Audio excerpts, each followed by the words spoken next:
following is a special presentation of ESPN on ABC. Talladega, Alabama, the small city along I-20 between Birmingham and Atlanta with a worldwide reputation. Fans from all over are drawn here to the Talladega Superspeedway for a weekend-long celebration of speed. A celebration that carries a high-speed reputation all its own. The scene and spectacle of Talladega means something completely different for the drivers of the NASCAR Nationwide Series. From racing royalty to those looking to make their name, Talladega means 190 mile an hour, door-to-door, bumper-to-bumper racing. It defines living on the edge, where slipping over the edge can be devastating. It means thrilling racing seen no place else, capped by the drama of a fantastic finish. 2 2/3 miles around, 4-story tall banking, and a 44-year history of producing the unpredictable. That's the stage for the stars of NASCAR today as they get ready to race at Talladega. And there are plenty of stars, none bigger today than Dale Earnhardt Jr., the sport's most popular driver and a multiple winner here. Danica Patrick always draws a crowd and can contend for the win today. Plenty of other big-name drivers in the field, including the title contenders for the NASCAR Nationwide Series, all looking for their shot at turning into Talladega's victory lane at the end of a hard-fought day, all staring up at the sky and saying, where'd this stray rain shower that wasn't predicted come from? More on that in just a minute. But all getting ready to go at NASCAR's biggest and baddest track, Talladega. It's the once-a-year stop for the NASCAR Nationwide Series at the world's fastest speedway. Green flag in just a little while. Hi, I'm Alan Bestbrook. Welcome to our live coverage of the NASCAR Nationwide Series from the world's fastest speedway. Big things happen at NASCAR's biggest track, and for the drivers, that means big stress, 190 mile an hour rush hour traffic. But what creates big stress for the drivers produces breathtaking thrill-a-minute racing for us to watch. In last year's edition of this race, 56 lead changes, a couple of editions of the big multi-car wreck, a car upside down, all before the frantic finish, and we expect more of the same today. We go to pit road now and hear from two of the big stars in the field, beginning with Jamie Little. Well, the Earnhardt name is synonymous with Talladega. Of course, Dale Earnhardt Jr. has 5 Cup wins here and a nationwide win. So, Junior, for the fans watching at home, describe the experience here at Talladega. What makes it unique to you? Well, ain't nothing like it. You know, it's unique on itself because it's a big track and you just hold it on the mat and try to draft and find error and places that'll pull you up and get you by people. And it's you know, you really don't have to worry about the car handling or the handling going away. You just kind of worry about making the right choices, and it's real simple, but at the same time it can be kind of tough. They've made some rule changes this weekend to break up that tandem draft and get more back to the pack racing. You say that suits your style. Why? Well, I just always won a lot of races that way, and then we went to tandem racing, and it seemed like that your opportunities to win were cut in half because it was, you know, you were going to have to help somebody all day, and that gave, you know, you might help somebody win the race and have to take second just depending upon the circumstances, and that just really didn't seem like racing to me. So I like, you know, the pack style, and I'm in control of my own destiny, looking out for myself and nobody else. So that's the way I want it. All right, Junior will start way back here in 33rd. Doc? With Danica Patrick waving at the fans as we ride by the start-finish line or approach the start-finish line. Danica, your first trip to NASCAR's largest, fastest, and arguably wildest racetrack. What's your take on the Talladega experience? It's a good party. It's good entertainment. Obviously, the fans come out to watch the race, but then obviously you've got Talladega Boulevard, which is a whole lot of fun. I experienced that last night for a couple of hours and saw some pretty awesome stuff. So I think it's just everything perfect about a sporting event. It's a great party, it's great entertainment, and looks like the sun's back out. You know, every time you've raced a nationwide car on a speedway, you've shown remarkable progress. Many people thought you could have won the season opener in Daytona. How confident are you that you've got the experience now and the car to win here today? Well, Tony Jr. and Junior Motorsports prepares really good speedway cars. Obviously, we qualified on the pole at Daytona, and we almost had a chance to win right there at the end of the summer Daytona race last year. So the speed is there. For me, it's a comfort zone. You know, it's kind of like IndyCar racing. It's like a high-speed chess match, and you keep your foot in it. So as much as possible. So I don't know. I think we got a really good shot of getting the first win at a big track like this, which would be great for GoDaddy and great for the team and and everybody, and would really set our year right. But it's a crapshoot at the same time on some level. Anything can happen out here, and I've been part of those things as well. Now, if you win it today, we're going to be riding along with you and with the onboard camera, allowing the fans to share in that historic moment. Hey, thank you for being our in-race reporter. Absolutely. I'm happy to do it. This is the perfect place to do it. I've got, I think, 2.66 miles around, so no fear of them telling me to pit while I'm talking to somebody. And, you know, this is one of those tracks that I really look forward to coming to at the beginning of the year, so it's cool to be an in-race reporter, and especially at a track that I feel like we've got a shot to win, it's even better. Now, if you want to pose a question to Danica Patrick, log on to ESPN.com, key phrase in-race reporter. There's something about watching you make history in the month of May. A few years ago, we saw you lead the Indianapolis 500 and come oh so close to winning it. Good luck today. May's a special month. It's Mother's Day in this month. Danica Patrick trying to get it done at Talladega. Alan? Doc, thanks very much. We've been talking about big things happening at Talladega. Another aspect of that theme, the big finish at the end of the day. In this race, the last 3 straight years and 4 of the last 5, there's been a last lap pass for the win. Sometimes it's been a slingshot draft, and sometimes it's been avoiding the chaos and mayhem to find a way to get to the checkered flag first, like this one a couple of years ago. Pretty easy to predict another last lap thriller today, but impossible to predict which driver's name will join this list of recent Talladega winners. Pretty illustrious list, and industrious list as well. So I mentioned 56 lead changes last year, a record for most lead changes ever in a NASCAR Nationwide Series race. Wonder what kind of records will play at the end of today's race. ESPN's coverage of the NASCAR Nationwide Series on ABC. Brought to you by Nationwide Insurance. Call now to get a quote. Now, a little crawfish boil along Talladega Boulevard in the infield of this giant speedway. What better way to spend a weekend at the world's fastest speedway? Mentioned a minute ago, a stray little shower popped up over the racetrack just as we came on the air. Just as quickly, it went away. I mean, it was the only little blip on the radar. It hit the racetrack for about a minute, and it's gone, and we'll be ready to race plenty on time. An introduction of our ESPN NASCAR analysts who call the race with me would not be complete without me telling you of their accomplishments here. Andy Petrie's a 5-time winner at this racetrack as a crew chief and as an owner. That blue 55 car, he paid the bills on it and served as a self-appointed hood ornament after Bobby Hamilton drove it to victory lane. As for Dale Jarrett, in addition to his 3 Daytona 500 wins, he's got a couple of trips to victory lane here at Talladega as well. That race in 2005 being very, very memorable in the career path for DJ. And welcome to our broadcast booth at Talladega. When you think Talladega, besides that win, what do you think? As a driver, it's the most nerve-wracking day that you're going to face the entire year. You're going to be in a pack here today. There'll be some tandem drafting, but it just never goes away. You've got cars around you, in front of you, behind you, so you never really get a break. But on the other side of it, it is a lot of fun to try to maneuver your way through that, get yourself positioned at the end, and if you can outthink and outsmart them at the end, you give yourself a chance to win.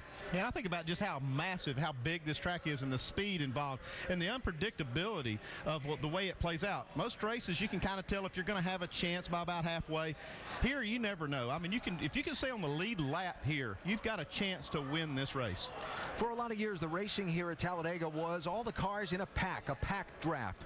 Then teams began doing this tandem drafting where just 2 cars locked up bumper to bumper and they raced 2 by 2.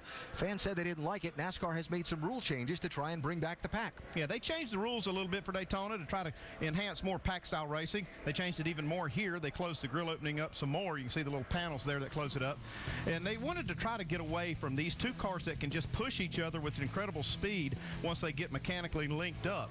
And you can see here it is worth a lot of speed, but they wanted to try to get away from this, get back to pack-style racing, and I think it's getting better. It's getting more back to that. We saw a lot of it at Daytona, and right here you can see a big pack. Yeah, and I think we'll see more of the pack racing today. Very, very hot here. Going to have a hard time keeping these cars cool. Yesterday, this is what we saw more. These teams working on this, trying to see how many laps they really can push and keep the engines from running too hot. And, of course, when we get down to the end of a race at Talladega, pretty much anything can happen and anybody can win it.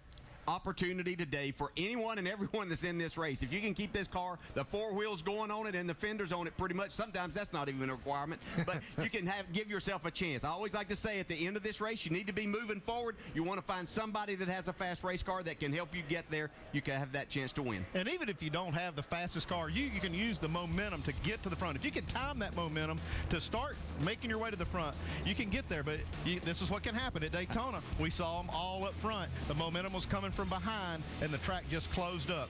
An incredible finish, and we see how many cars involved here. 10 cars involved in this crash. Count them up. This is turn 4, final lap. 1, 2, 3, 4, 5, 6, 7, 8, 9, 10. And then there's James Busher, who finds his way through the mayhem and the chaos and picked up an opportunity win, his first NASCAR Nationwide Series victory at, of all places, Daytona. We could see something like that happening again today. Great mix of drivers in this field, from the stars of the sport like Earnhardt Jr. and the Busch brothers and so on, to over a dozen drivers who've never run in a Nationwide Series event here before. Experience win? Experience is a great thing to have here, but I'm not sure that's the determining factor here today. Having a good race car and willing to use it at the end, I think Ricky Stenhouse might be the man. I said it was unpredictable, but I'm going to predict Kyle Busch to win this thing. I think experience will pay off at the end, and Kyle is such a great pusher. I watched him in practice. He's able to push for many laps, and he's going to work with his brother Kirk. I think he pushes Kirk to the tri-oval and then hangs him out and passes him to the finish line. Be another favorite that fans are cheering for today. Maybe not a favorite in the race, but a favorite number, Dave. You know, Alan, Dale Earnhardt drove a black number 3 to victory lane in 8 of his 10 wins here at Talladega. This, the final memorable 76th victory of his stellar career. The owner of that car, Richard Childress. And now Childress' grandson, Austin Dillon, races his own black number 3 here at this track. With Austin now. Austin, what does the history of the 3 here mean for you as you take on Talladega? Well, I think it means a lot everywhere, especially Talladega, just because the last race was won here by Dale. And I really like to be able to run it, and I like running it out front. So if we can put it out front today, I think we can make the stands raise up, and that'll be fun. So the Advocare Chevrolet was really fast yesterday in practice. We'll just stick it out front, hopefully, here and see what it does. Trying to keep these motors cool, and that's one of the Pop, having him back there. He's a motor guy, so that'll be good to have him on our side. Can you keep it cool both in the pack and with tandem racing, or do you have to choose one or the other? Well, truthfully, I think as hot as it is today, even in the pack, you're going to be worrying about temperature. So it's just going to be, you're going to monitor it all day and take care of it. And then at the end, go for broke, let it eat. The legacy of the 3 strong here as Austin Dillon makes his first Nationwide Series start at Talladega. Mike Massaro? A week ago, Kurt Busch went to victory lane driving a car owned by his brother. Today, he tries to beat him. I would imagine there's still going to be an element of teamwork here between you and your brother today. How do you plan to approach this race? Well, we got to work our way up from this starting position. You know, with our HendrickCars.com Chevy, we don't have the points, so we'll come up and work our way through, and hopefully by a third of the race through, we're teamed up with the monster car. Kyle and I will be pushing. We're pitted together. So the whole sequence today is to stick together as brothers and see if we can come out on top of a restrictor plate race. You have lots of experience here at Talladega behind the wheel of the Sprint Cup car. 22 starts, but this will be your first start here at this track in a Nationwide car. How's it different? You know, it's just a little bit different with the draft because of the spoiler size, the lack of horsepower, and then the cooling system is a little bigger with the Nationwide cars versus the Cup cars. But, you know, Kyle's the all-time winningest Nationwide guy, so teaming up with him, that's the best chance that I've got at winning today. Good luck this afternoon. Thanks a lot. Alan, Kurt Busch starts 31st, but he did have the fastest car in final practice, so he's got a car capable of getting to the front in a hurry. He will be fun watching come up through that traffic in the opening laps here at Talladega. Always beautiful views looking down on this massive track, and our aerial coverage today brought to you by DirecTV. Only DirecTV gives you dedicated driver channels, so you'll never miss a second of your driver's race. Call 1-800-DirecTV. We're moments from going racing. What will the world's fastest speedway leave us buzzing about today? The rolling hills of eastern Alabama are a peaceful place, green and serene. But tucked in along that calm countryside hides a beast. For a weekend, it emerges. The people converge to cheer the beast and those who challenge it. It's time to change the landscape. It's time for Talladega.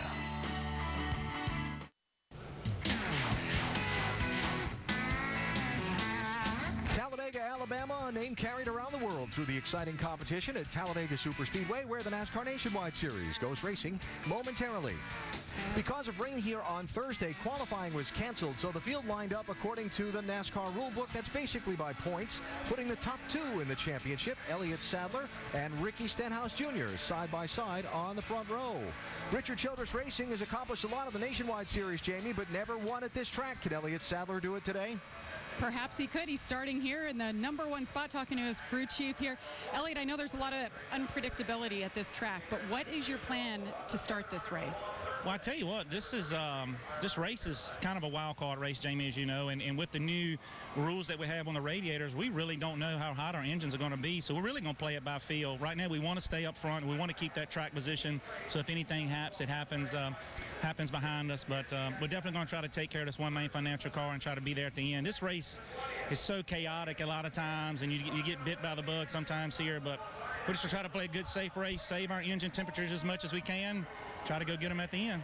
The fans at home keep hearing us talk about how steamy it is and how your engines are getting hot. What about you guys behind the wheel? What are you doing to stay cool today? I hydrated a lot this morning and yesterday, and we're used to it. I've been doing this a long time, so my body's pretty seasoned as far as concerned. It's not too bad today, a little cloud cover. Usually the first hot race of the seasons always seem hotter than the rest of them, but our bodies and all get used to it. This is what we train and work out and sweat for during the week to get ready for these hot races. So just want to take care of my guys on pit stops, get good communication with Luke, good teammate work, and make it to the end. I think the car that's got all four wheels rolling in the same direction at the end of the race will have a good chance of winning it, and hopefully we'll be there. Looking for his first win. Alan?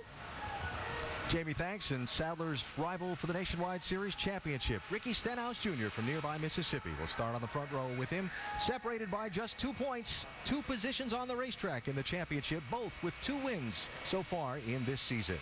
Before we begin today's race, we go trackside for the opening ceremony.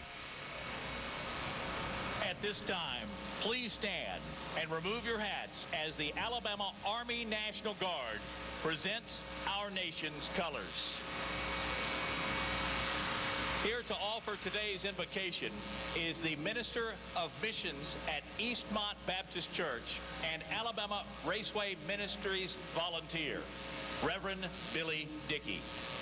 Heavenly Father, we thank you for this day you've given us. May we honor you in all we say and do. We ask for your protection over the men and women that serve in our armed forces, along with today's drivers, crews, officials, and race fans.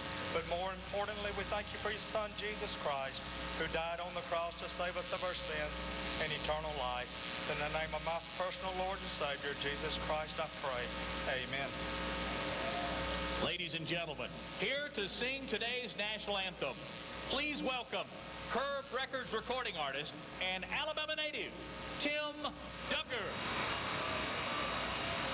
Oh, say, can you see by the dawn's early light what so proudly we held at the twilight's last gleaming, whose broad stripes and bright stars through the perilous fight, oh, the ramparts we watched were so gallantly streaming, and the rockets' red glare, the bombs bursting in air, gave proof through the night that our flag was still there. Oh, say, does that star-spangled banner yet wave o'er the land of the free and the home of the brave?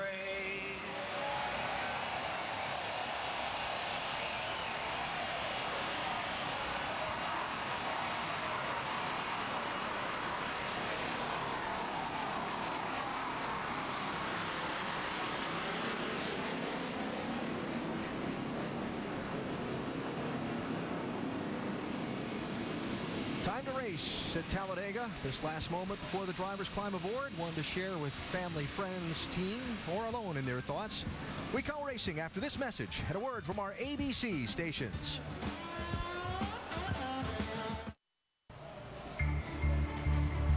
Somehow, a driver must keep their head on straight. They must ignore banking that is too high, a track too long, speeds too fast, and danger lurking around every too tall turn. And accept that goal number one isn't to win, it's to survive.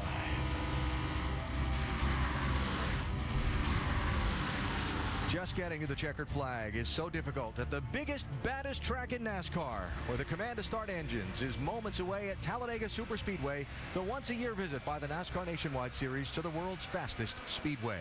So we mentioned, as we came on the air and updated a little bit ago, that one stray shower that came across, it rained for about a minute and a half across this racetrack. It did drop a decent amount of moisture in that brief time, but it's some 87 degrees out right now, and the rain has stopped. They've got the jet drying equipment out on the racetrack, and they're drying very quickly, as you can see, the racing surface, but they do have to get the last of that moisture evaporated and dried up before you can send these cars racing off at 190 miles an hour.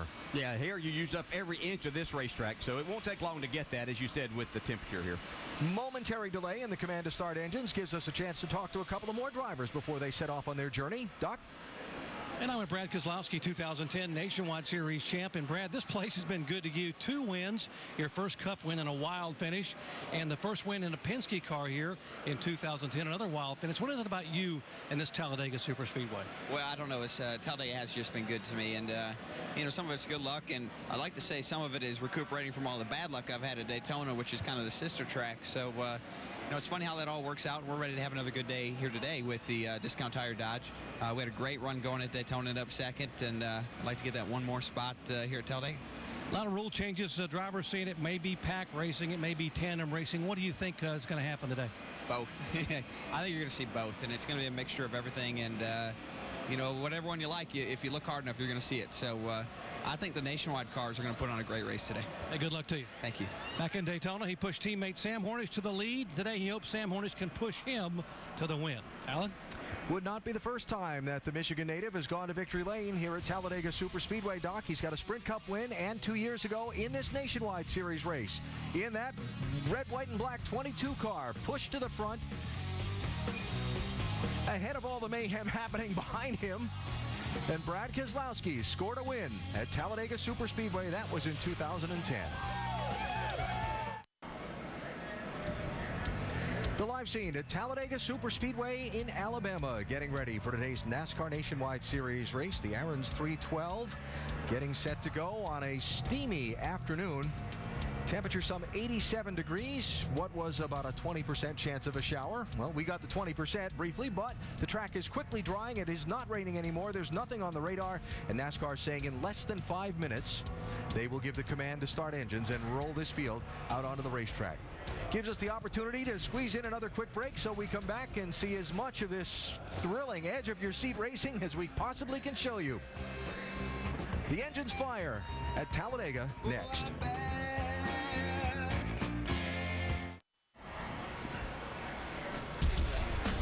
Anticipation building for the start of the NASCAR Nationwide Series race at Talladega. Command to start engines coming up in just a little while.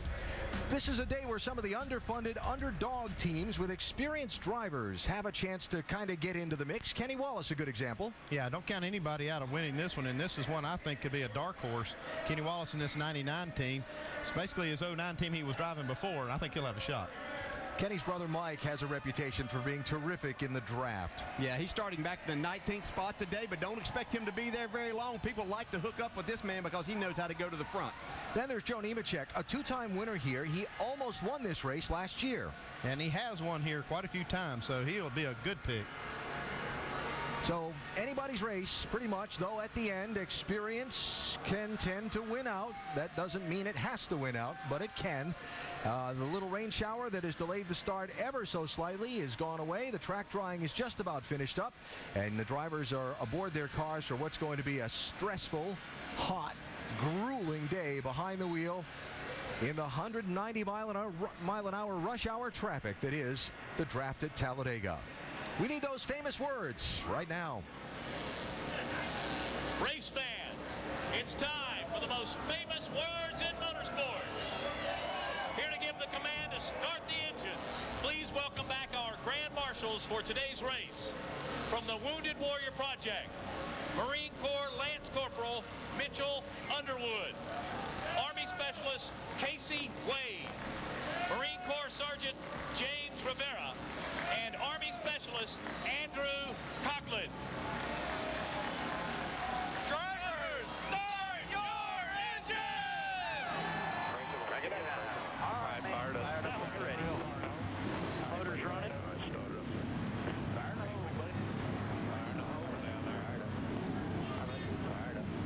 All the jet drivers are headed home, so probably just a normal 3 laps here.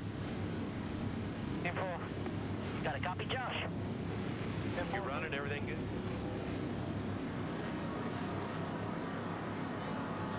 Time to race at Talladega, and during the day we'll get the chance to check in with our ESPN in-race reporter. Danica Patrick has never raced at Talladega before, but she does have a few races worth of experience at Daytona, where the racing style is similar. Will 7 be the lucky number today? Back after this from our ABC stations.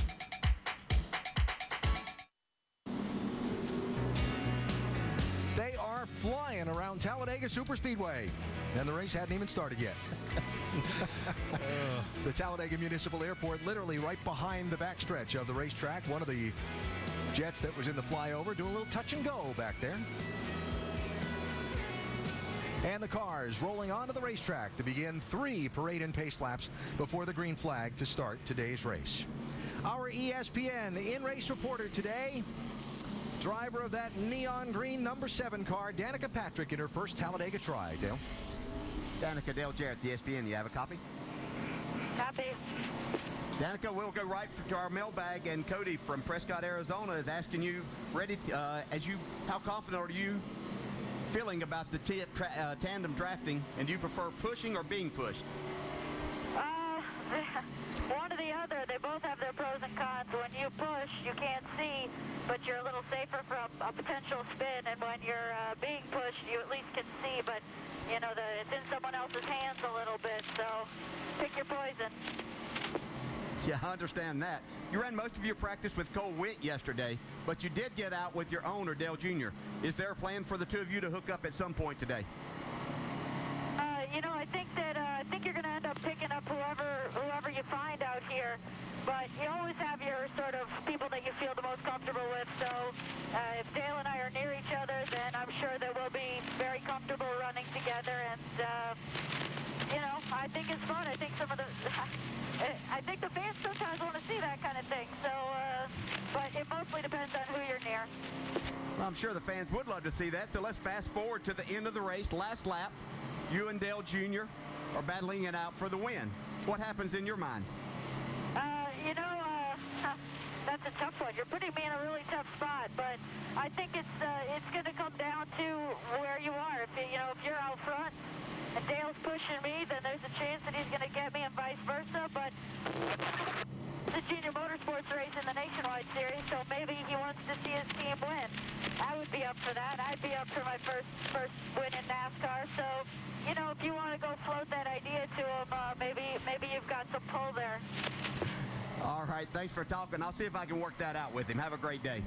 Appreciate that. Thank you. Might take a little bit for Danica and Dale Jr. to get together in the draft if that were to happen, because Danica's starting 17th and Dale Jr.'s back in 33rd. He is back in third. Let's talk to him. Dale Jr., Dale Jarrett, you have a copy?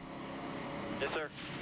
Hey, man, I was just talking to Danica about the possibility of the two of you on the last lap of the race. It comes down to you battling for the win, what was going to happen in her mind, and she kind of thought that you might like to see, for Junior Motorsports, you pushing her across the line and her winning. Well, we both drive Junior Motorsports cars, so either way it's a win for me, but I'd like to win it for Helmets and our team. We worked pretty hard going through tech, working on this car, getting it ready, bringing it to the track. It's 90 degrees out. These guys have been working for 2 days trying to get it ready, so we're going to go for the win. I know you love racing here as much as the fans love watching you. How are you feeling about today's race? I feel good. I mean, I always enjoy running in the Nationwide Series. They're a great partner for the series, and been a great partner to ours. It's a lot of fun, a lot of young talent here, and it's fun to race against these guys and see what they got, see who's coming up, and you get to work with your family a little bit too. A lot of great things about it. All right, Dale, thanks for talking with us. You have a great day out there. Thank you. Well, what happens behind the wheel, what happens on the racetrack, very important. Dale Jr. mentioned the pit crews. What happens on the pit lane, always very important as well. And the team selecting their stalls for this race kind of gives us a couple of interesting things to think about. Yeah, they picked their pits by the way they qualify. They didn't qualify here. It was by points. You see Elliott Sadler does have that first stall. But this is an opportunity for these teams that are planning to run together. We see a lot of these teams that are pretty obvious picks to be running and working together. And we see 7 and 88 are pitted on pit road with about 5 cars in between them. This is an opportunity for them to get split up when they make stops, if they make them under green especially. So we'll look to see how they get back together. We see also if one of these teams has a problem, they're going to have to find another teammate, and he would probably be Dale Jr. He's on the other end of pit road. He's the second pit in, and it'd be kind of hard for these teams to get together coming off pit road. The ideal situation would be to pit together if you plan to run together, and that's what we see with Kurt Busch and Kyle Busch right here with an opening too. So this is the best case scenario to try to work together all day and try to push each other and see if they can win this race. Yeah, Kurt mentioned that when we talked a little while ago, how they were pleased that those circumstances worked in their favor. We'll see what happens on the pit lane and how it plays into the drafting pairings. Speaking of on the pit lane, Mark Hollywood Armstrong is going to change front tires for Brian Scott in the 11 car for Joe Gibbs Racing today. Now, Hollywood, the racing on the track at Talladega is a little unique. What happens on pit road can be unique too. It's very unique down here, fans. One thing about it is a car hits pit road, you don't know if you're going to do 4 tires, 2 tires, maybe gas only, and what adjustments you might make. But one thing that's not going to change today is the importance of the fuel. These gas men up and down pit road have to get the car full of fuel and be ready to go to the end of the race. We're excited. It's extremely hot down here, and we're looking forward for a good race for the Dollar General Toyota Joe Gibbs Racing, guys. Hollywood, it's a hot day today. Make sure you keep hydrating now. Look at him bundled up in all of his safety gear. Have a safe day. He's talking about tires. Tires are optional here at Talladega, but gas is mandatory. Got to have that. Yeah. We have some terrific high-definition onboard views for you today to see all the action in the draft at Talladega. Elliott Sadler with our Nationwide Insurance camera starting on the pole. We heard from Austin Dillon earlier, the AdvoCare camera. Here's Dale Earnhardt Jr. with the Chevy on board, coming from deep in the pack. Ricky Stenhouse Jr., the Ford EcoBoost camera, is going to be on the front row. Our in-race reporter, Danica Patrick, with the GoDaddy.com camera. We heard from Brad Keselowski. He's carrying our Nationwide Insurance camera today, Brad's office for the day. Kyle Busch, defending winner of this race with the Goodyear on board. And Kenny Wallace, representing American Ethanol today. There's Kenny, all set and ready to go. While we work these pace laps and they continue, let's get some final stories on pit road before the green flag. Here's Jamie Little. Well, Alan, one driver who's been knocking at the door of victory lane here at Talladega is Joey Logano. In 3 starts, his worst finish is 3rd. Now, he's in the 18 car. It's the same team that Kyle Busch won right here at Talladega with 1 year ago. So what's his plan today? Well, it's not to look for a teammate. It's to find Elliott Sadler, who starts just ahead of him. The two worked together on their tandem draft yesterday in practice, and they loved their plan. Mike Massaro? Thanks, Jamie. Ricky Stenhouse Jr. enters the afternoon just 2 points off the championship lead. However, he knows all too well the hazards of restrictor plate racing. After all, Stenhouse crashed out of each of the last 3 restrictor plate races. For him, today is all about finding balance. Balance between being cautious and still trying to find a way to win. The 6 team very confident they can go to victory lane today, but they don't want to throw away all the work they put in since February. Dave Burns. Kyle Busch starts this race in the 12th position in the 54 car. Kurt Busch in the 131st. Oh, brother, that's a problem because these drivers want to work together today in the tandem draft. The good news is that when they're on pit road, their pit stalls are right next to each other. The crew chiefs will talk to their drivers over the radio, monitor each other, and then be able to give hand signals, a thumbs up, a thumbs down, a nod of the head, because they're right next to each other to let their plan work out and stay together till the end of the race. Dr. Jerry Punch? You know, most racetracks, what happens here on pit road determines who wins and loses a race. Not here at Talladega. You're only going to make 3 stops here, and so these guys are going to be watching and waiting. And folks, what a great watch. The last 2 times these cars have raced here, 89 lead changes and 27 cars in a garage area with DNS. Alan, what a great watch. We are racing at Talladega, 312 miles, 100 laps around the world's fastest speedway.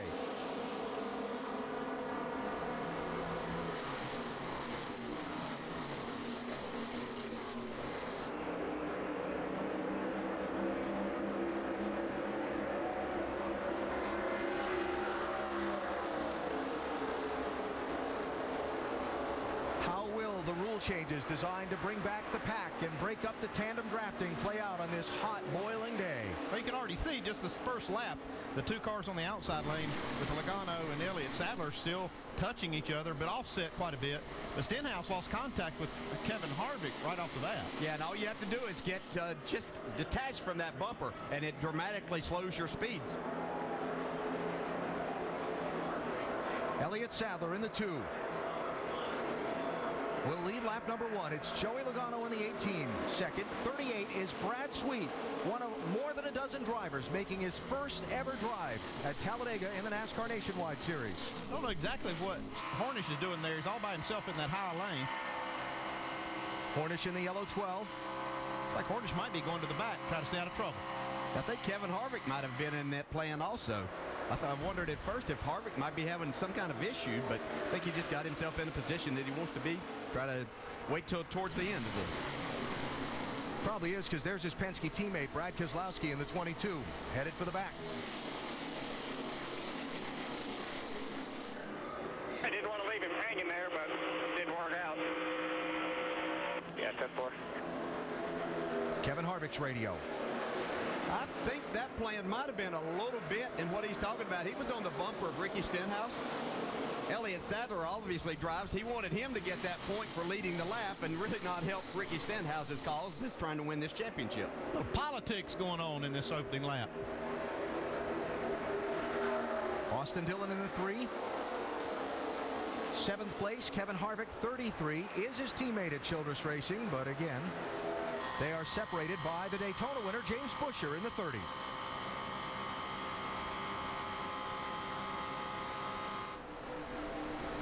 See another car there, the 43 up in that front pack. Of those 4, Michael Annett did a fantastic job at Daytona. Expect to see him up in the mix all day. Those who started toward the back, working their way toward the front. Dale Earnhardt Jr. in that yellow and blue number 5 car. Just ahead of him, the 1 car, Kurt Busch. Kurt started in 31st place. Dale Earnhardt Jr. started 33rd. These drivers have a lot to do here today besides just the nerve-wracking part of driving here. They really are going to have to keep an eye on that temperature gauge. Yeah, you can see the leaders. You see how Logano is offsetting his car so much on the back bumper of Elliott Sadler. Now, they're getting some help. That tandem push is really fairly effective like that, but not as effective as if they were nose to tail with nothing showing on the grill of the back car. But that's the way they can keep doing it longer, is keep it offset. Running with us, a non-tandem. They're keeping up, brother. I mean, 1 car length. You're not leaving them at all. Make sure Joey knows that. We might not have to do this. I ought to just get in line here and ride. 10-4. Take care of his temps right here. Hopefully he's looking at them. Well, with a big run in the tandem draft, Kevin Harvick, 33, pushed James Buescher in the 30 up near the lead. And then they separated in the draft. And they couldn't get back together because that slot where Buescher was trying to get in behind Harvick was closed up there by Brad Sweet.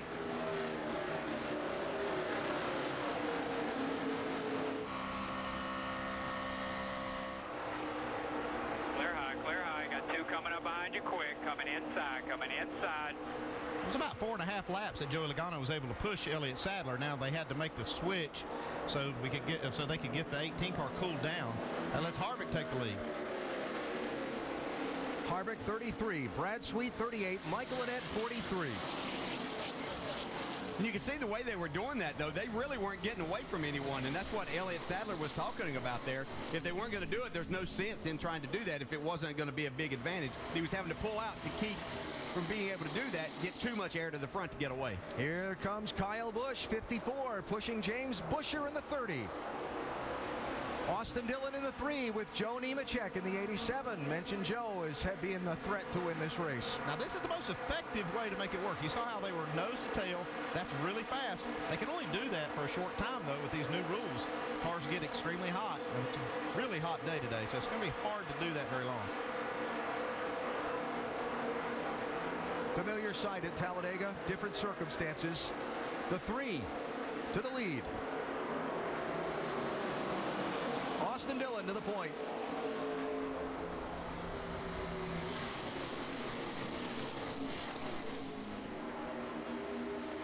The car third in line, that red and white 24 car. That's John West Townley. He was a regular here a couple of years ago in the Nationwide Series. Hasn't been around, but making the most of this run today.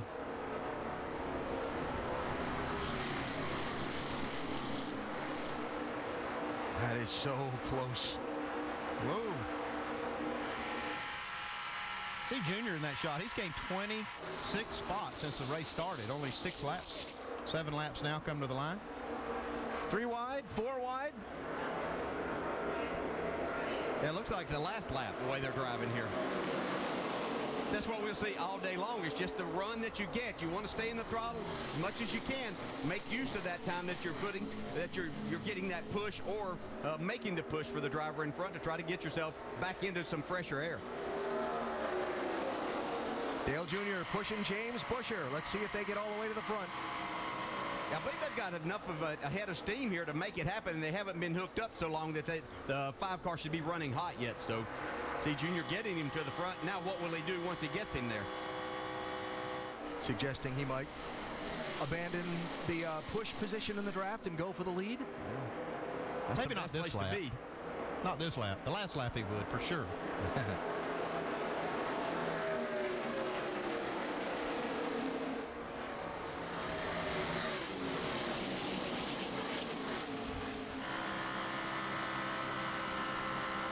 30 cars in the lead pack.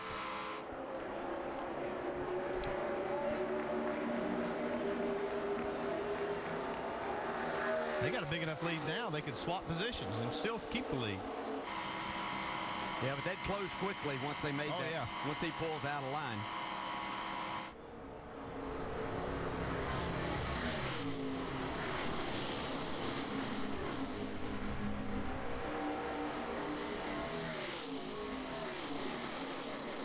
Talked about the Wallace brothers. They've teamed up in a tandem draft. That silverish car is Kenny.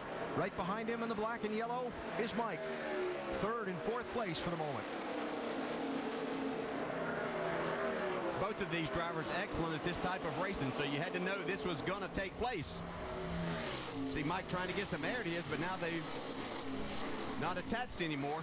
You see the pack starting to gain on them from behind.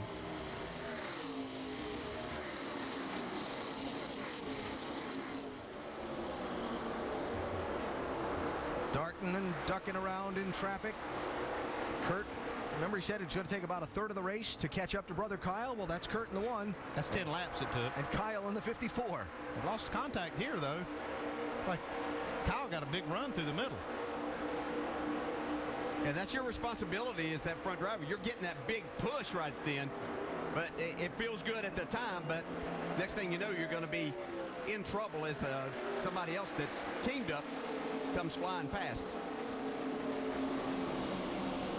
At a, I don't want to call it a normal, but at a race that's not a drafting race like Talladega or Daytona, the start is tense, and a few laps in, things maybe settle in. Is there ever a settling in for a driver in a race like this? Never gets to the point that you can just kind of take a breath. You can see these drivers now. They've got cars all around. You have to be paying attention to everything that's going on. Even when you're in the tandem drafting, you as the driver behind, you can't see a thing. So it is even more tense at that time for you. Our broadcast today available in Spanish by activating the SAP button on your television, presented by ESPN Deportes. Just underway at Talladega Superspeedway, James Busher and Dale Earnhardt Jr. up front.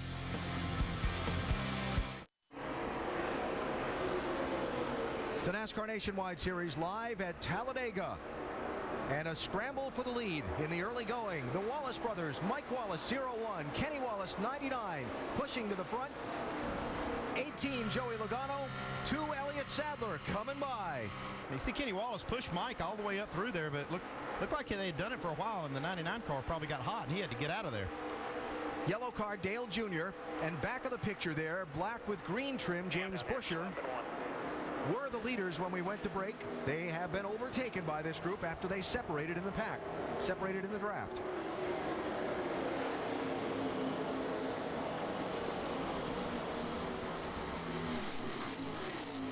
Position swap. Sadler and Logano executing that nicely. Good switch, good switch. You got 2 right behind you. The longer we go, the more often they're going to have to switch, because they're really not cooling down a lot when they make that switch.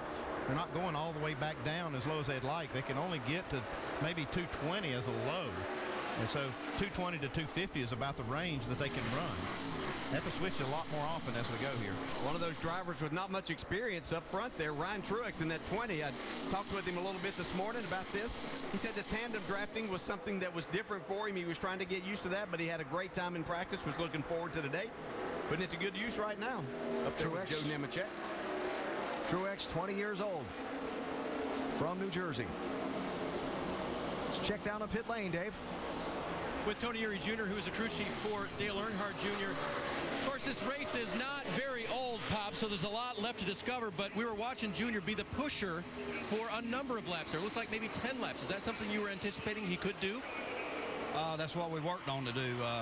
We come here, knew we was going to have heating problems with that small hole in the front, so we worked hard on our cars in the wind tunnel to get the most air we could get close to them, and you know, that's what you got to do. That's what you got to do. So, you know, Helmut Chevrolet's fast today. It's going to be that way all day long. He's going to go to the front, and then he'll go back. And that's just like the race in Daytona looks like. So, we'll see what we got here later on in the race. Thanks, Bob. Obviously entertaining to watch Junior anytime, and as you saw, guys, he was able to be that car behind without overheating for quite some time. Pop sound very confident in their ability to keep their car cool, and that's going to be, I think, the key to winning this race, is how long you can run behind and push without overheating. 3 wide for the lead. The Busch brothers on the outside. Kyle 54, Kurt 1.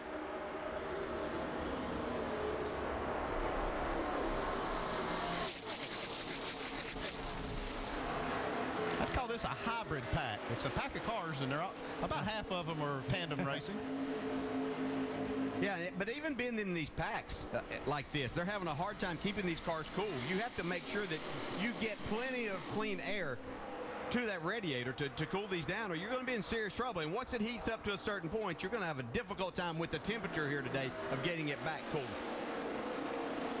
So the Busch brothers to the point. Michael Annett, 43, runs third. Single file, Kevin Harvick is fourth in the 33. Doc? Yeah, and Kevin Harvick led the race and then suddenly dropped like a rock back to 24th position. Here's what he said on the radio that happened a moment ago. Too hot. I got to get out of the pack here. I'm 260, 270. Got to take care of it here. I've already blown it off twice. I learned a lot right there. Did you see those 3 cars pushing, Billy? When we were doing that, I mean, it was big. By blowing it off, what he means is the pressure relief valve, and now he's under pressure on the racetrack, but he thinks it's just getting too hot and blowing water out. Remember, these are 5-gallon radiators. It takes a long time to get hot, but once it gets hot, Andy, it takes a long time to cool down. Now he's on his way back to the front. Yeah, it does, Doc, because they still, in the pack, they don't have real clean air when they're running in the middle of the pack, so it still takes a while for those things to cool off unless you're the leader and have that clean air. But that blow-off valve, that pop-off valve he's talking about is really just a fancy radiator cap. Trouble might be what you see right here. This is Johanna Long, and that smoke out of the exhaust tells me that she's probably lost all the water and is overheated. The 19-year-old,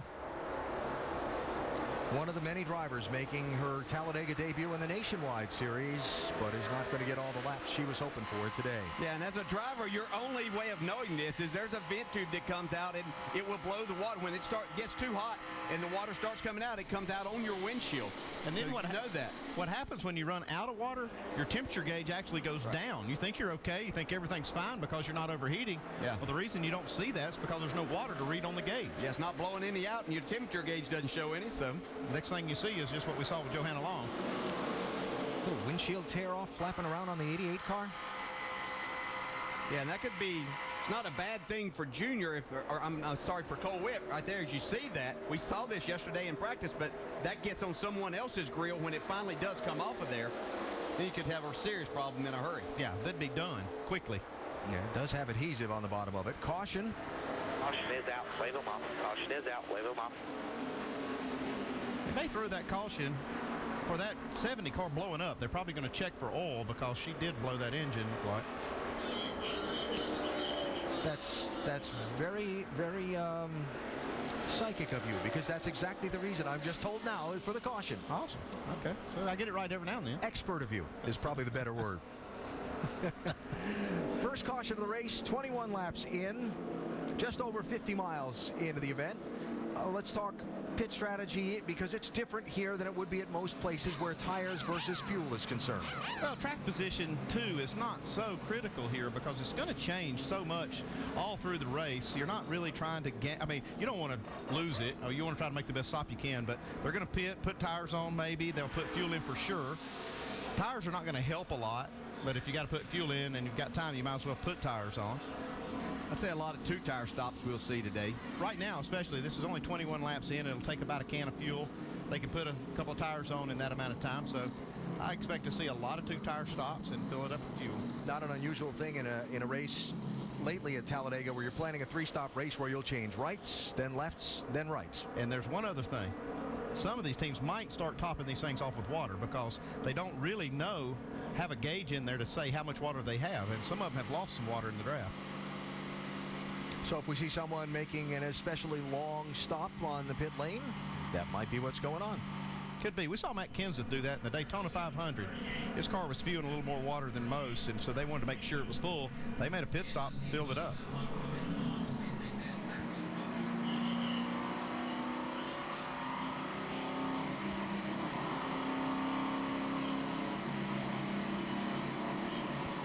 Some 87 degrees today at Talladega, and inside those race cars that are now all up to temperature and that heat all throughout the race car, it's not your comfy seat in the office. No, it's not that, and the design of these cars is to keep air out of there, so it's extremely hot inside today.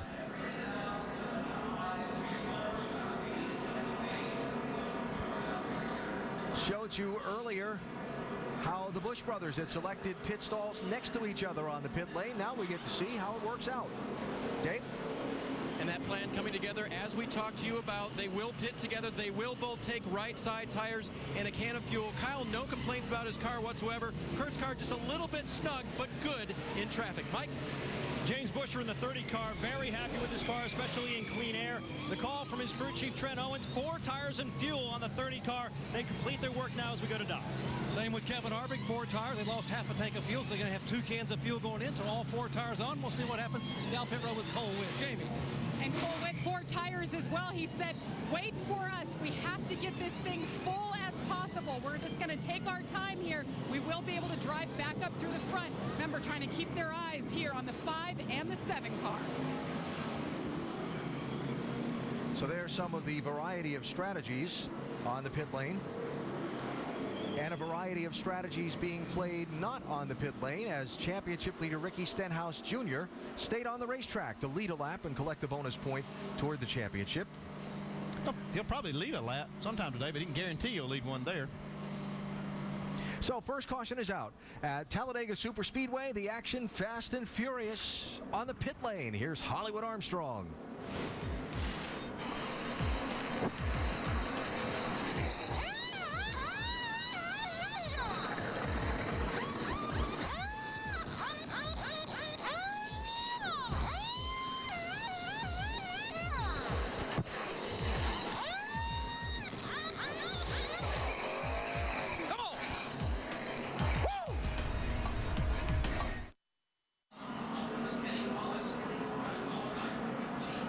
Live Talladega Superspeedway, a lap away from the restart from the first and only caution of today's NASCAR Nationwide Series, Aaron's 312 so far. Our in-race reporter for the day, Danica Patrick, comes off the first set of pit stops, pretty much up toward the front of the field, DJ. Danica Dale Church, you have a copy? Are we 8? 6. Repeat. 6th place, outside road. Where is what position am I? Right there. Pull up on the outside of that 30.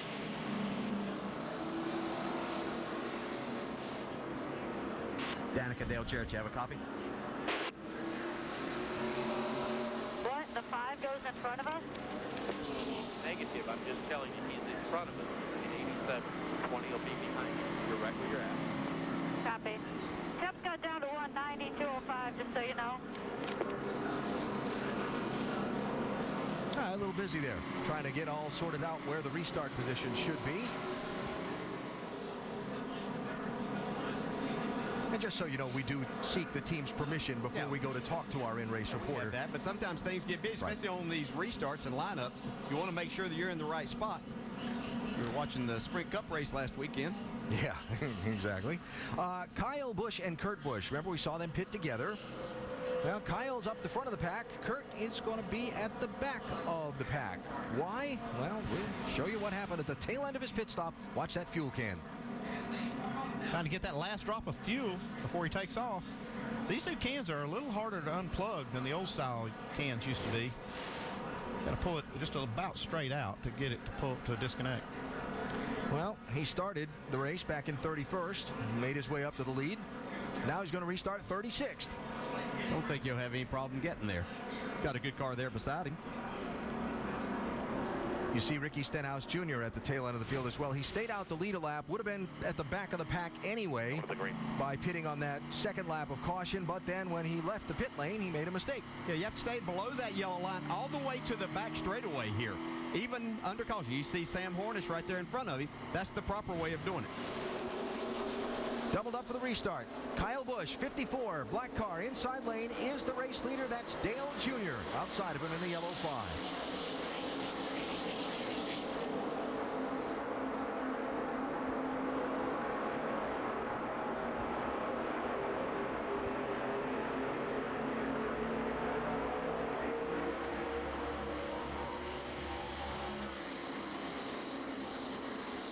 That was Joey Logano to jump to the outside. Watch that yellow line on the inside as well. Mike Bliss in the 44. You cannot advance.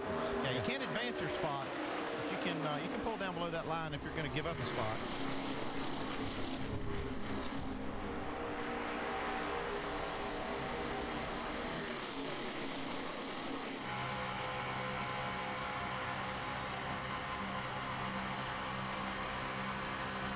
This is two drivers here with the 2 and the 18 who had said before the race and in practice yesterday that they were going to work together today as much as possible.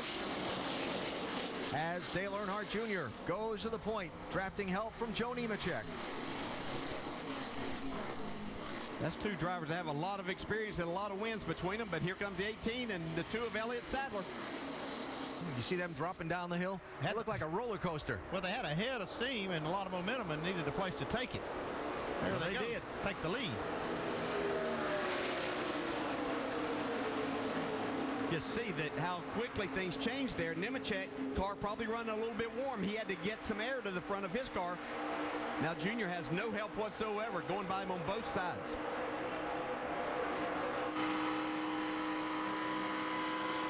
When you're sitting in that position, that feels like an eternity. Your spotter's probably telling you help's on its way, but it's like you can't get there fast enough. 7, Danica Patrick. 99, Kenny Wallace. That's for 3rd place.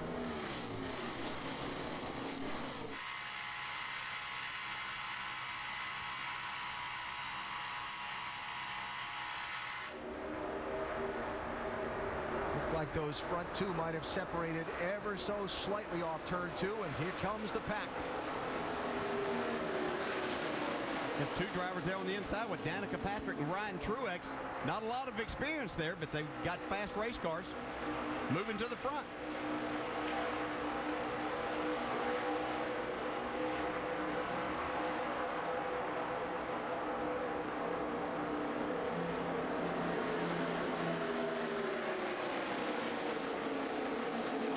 See Danica jump out there for just a second. I think she probably felt like she had a little bit of a push and a run there. If you don't have a partner, you're going to get yourself in serious trouble right there, though.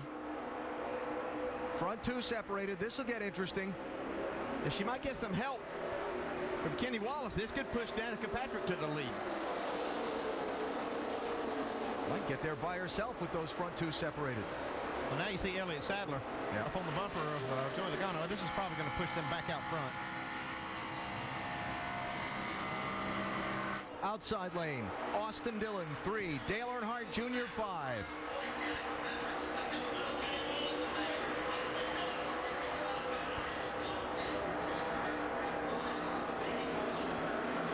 Danica's searching for a partner. Nobody to run with there. She's got a car in trouble.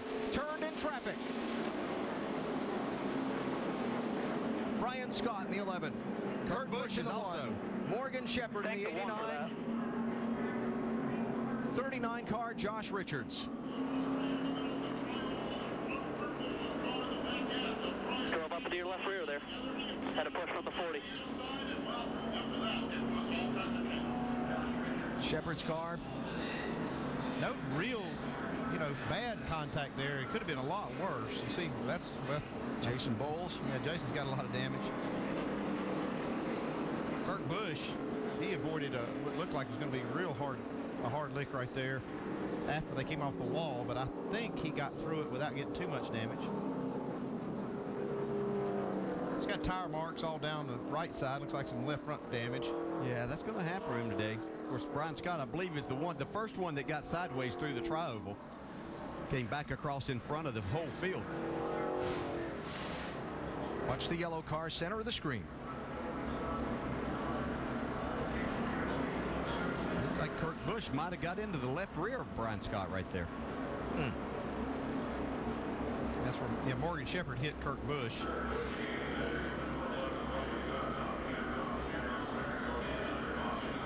See if we can get a little better view if it did happen here. Yeah, looks like he Kurt just did get a little nudge from behind also. Yeah, I don't think there's any doubt he got into the left rear of Brian Scott, and that's a terrible place to get hit from behind in the corner of, if you're just getting hit straight in the rear bumpers, okay. See, right about the time that Kurt Busch hit Brian Scott, Eric Darnell was right up on the back bumper of Kurt Busch.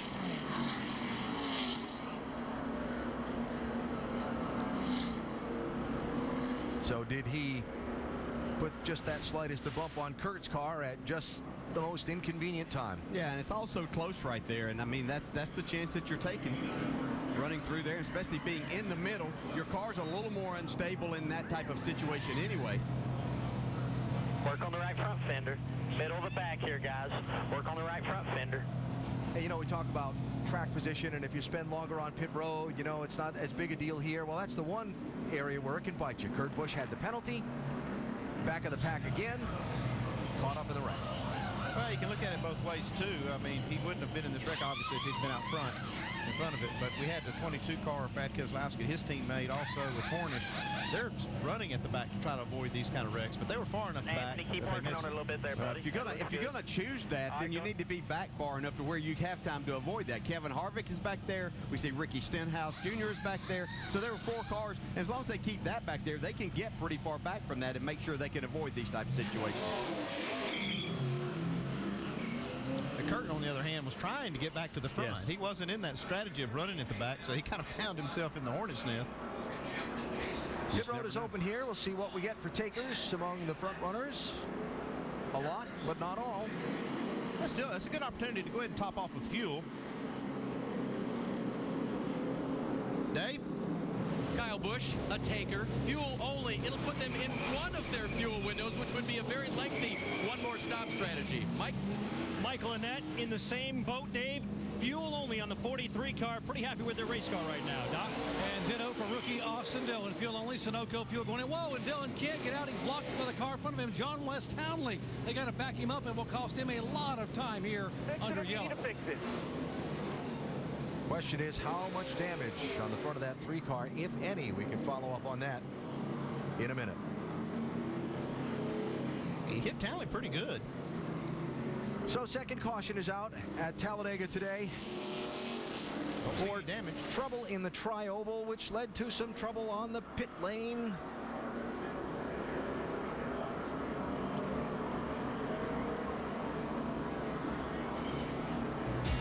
Let's see what that looks like for Austin Dillon when we come back after this message and a word from our ABC stations.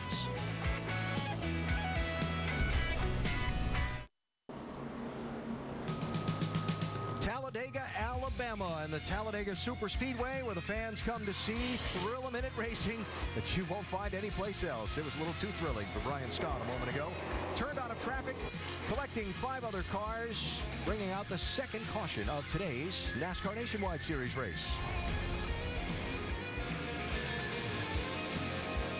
While we're under the yellow, take a minute to remind you that the NBA playoffs continue tomorrow with a doubleheader. Here on ABC, first at 12:30 Eastern, Kia NBA Countdown. Then at 1 Eastern, Luol Deng and the Bulls visit Andre Iguodala and the 76ers in Game 4 of their series. And then at 3:30 Eastern, LeBron, Dwayne Wade, and the Heat host Carmelo Anthony and the Knicks in Game 4. The NBA playoffs on ABC, home of the NBA Finals.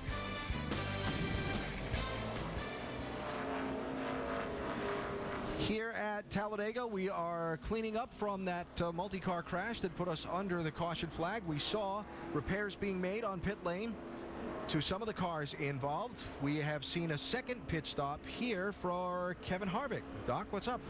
Actually, this is the only stop he's making, Alan. A little strategy by Ernie Cope and Kevin Harvick by waiting to come in right now. They're going to top it off, and also the 3 cars going to come in. They're going to top both these cars off with fuel, meaning they will have a 1-lap buffer to make it to the checkered flag on one more stop. Also checking the front end on the 3 car, but 4 tires here for Kevin Harvick and a bumper check for the 3. Minimal to no damage at all for Austin Dillon. Guys? All right, and the late pit stop strategy there for Ricky Stenhouse Jr. in the 6 as well.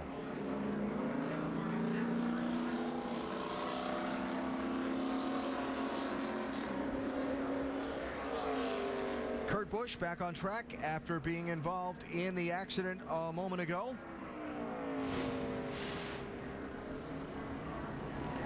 You can see Kurt Busch here right in the middle behind Brian Scott.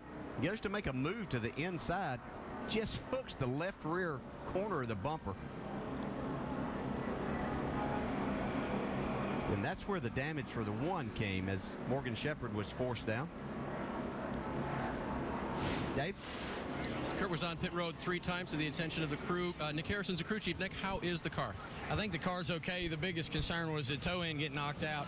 Everything feels fine there. It was mostly cosmetic damage, but just got the gas can hung up on the first stop and kind of got us back in the mess. But seems like we repaired everything, and the Hendrick.com Chevrolet ought to be just fine, work its way back to the front here, and that's what we're hoping for. We've seen cars with some damage do well at these restrictor plate races, guys, so we'll see how Kurt does on this next run as far as speed goes. Yeah, Dave, Kyle Busch was involved in an incident last year, got his car torn up, patched it up, brought it back home for the win. So it's not over yet for Kurt. So getting set for the restart here. We're just past a quarter of the distance into the race. The guys up front did not pit under this yellow. Dale Earnhardt Jr. in the 5, Justin Allgaier in the orange 31, Danica Patrick in the 7. No pit stops for them under this caution.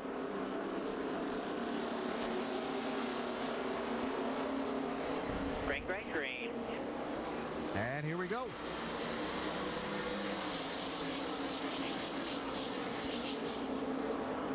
Looks like Justin Allgaier is going to be the odd man out. There's your conversation on the pace laps about Danica and Jr. teaming up in the draft a little bit. Yeah, I imagine that's they're going to go as long as they can. She'll have an eye on that temperature gauge here, though. I'm sure they'd like to get a little bit of a lead out here, but you've got the 18 and the 2. Logano and Sadler hooked up again, coming to their outside right now. It's going to be a potent combination to beat at the end of this race. Those 2 really work good together. You said it as I was thinking it. They have shown some muscle in the early going and the ability to work together in the draft. About 4 wide behind this. Yeah.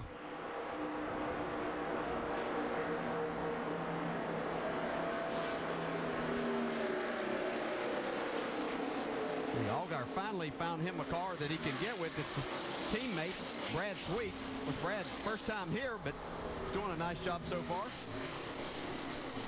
Sweet driving that 38 car, black and white machine, outside lane. 30 cars on the lead lap, 26 of them in the lead pack. Pretty good job of counting those you did there. And I carried the 1, too. Allgaier still running by himself, hadn't found anybody to draft with.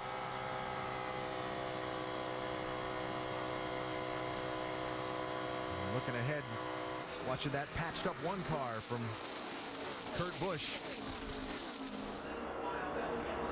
Pushing his way up through that center lane of traffic. Second car in the center lane there. Going pretty good. That's up to 11. Just a couple of laps after the restart.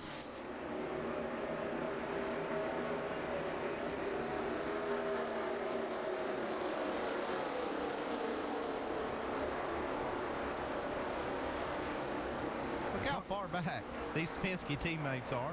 They're all the way at the back. You see Harvick with Stenhouse. They're just trying to stay out of trouble. Those were the four that weren't in the, the 30 on the lead lap, and made it kind of easy. So right from the get-go, the Penske posse and Kevin Harvick dropping toward the back. We've seen Harvick shoot back up through a couple of times, but Hornish and Keselowski choosing the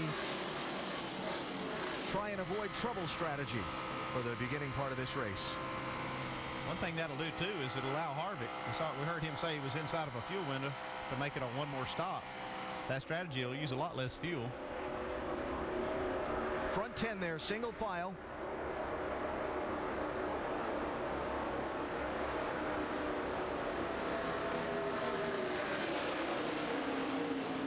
On that outside lane, Brad Sweet, 38, now with some drafting help from Mike Wallace in the 0-1, and Kurt Busch in the 1 pulls up to join the tail end of the lead group.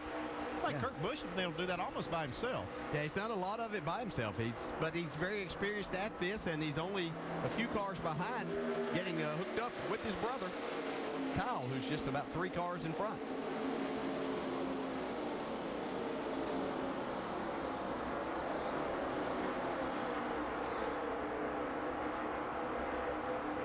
It's the first time we've really seen them single file in that big line up front. As Brad Sweet tried to move down to that inside lane after his tandem draft broke up, it looked a little tentative there just for a second. Are you sure I'm clear? Are you sure? They were trying to make a switch with he and Mike Wallace, but the switch wasn't going too good. Yeah. If you're going to switch, you have to roll out of the throttle a little bit and allow your partner to be able to pass and get in front. Remember earlier we saw Joe Nemechek pushing Dale Earnhardt Jr. up toward the front of the pack. Then all of a sudden Nemechek dropped off Jr.'s back bumper, dropped way back, and spent a long time on pit road under this last caution. It's up with the 87 car.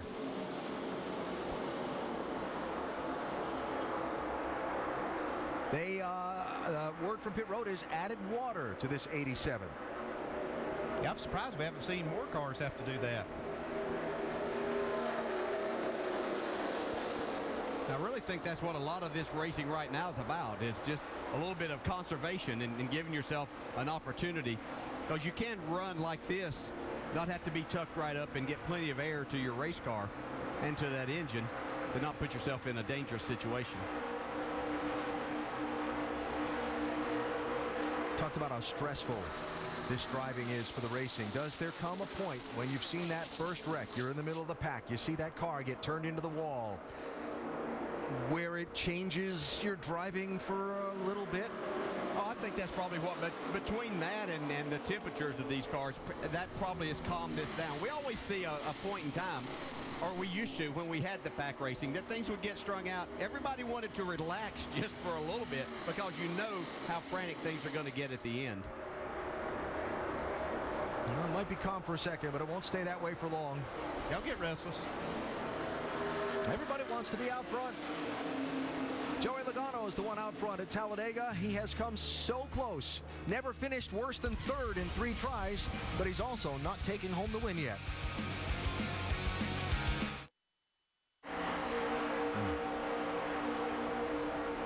Spectacular racing at Talladega. Looking down from our aerial coverage today, brought to you by DirecTV. Only DirecTV gives you dedicated driver channels, so you'll never miss a second of your driver's race. Call 1-800-DirecTV, and you don't want to miss a second of that. That was a good angle for that little move.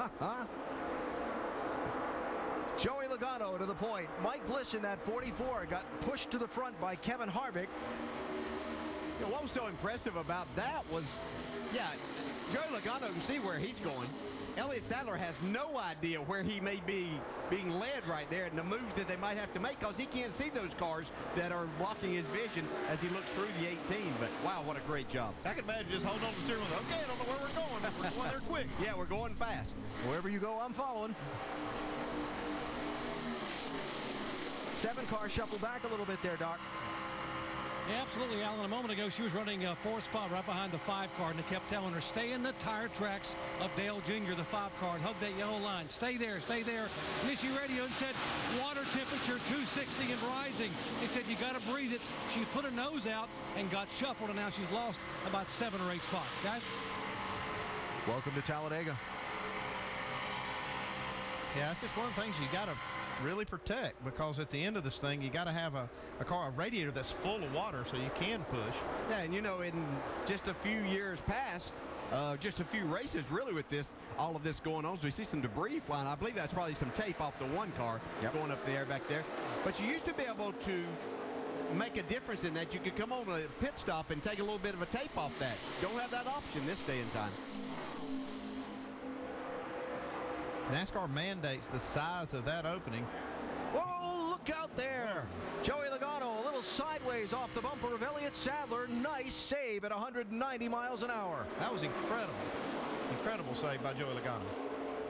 That would have been a huge wreck. You look at this banking in these turns, Dale, and you think that's the hardest part of the racetrack, but that tri-oval that has half the banking of the corners actually is dicier to a driver. Yeah, it really is. The cars get really light at that point in time. You don't have the load that you have once you get down into the corners, so your car, the back end of your car is getting really light there. Any contact can mean disaster.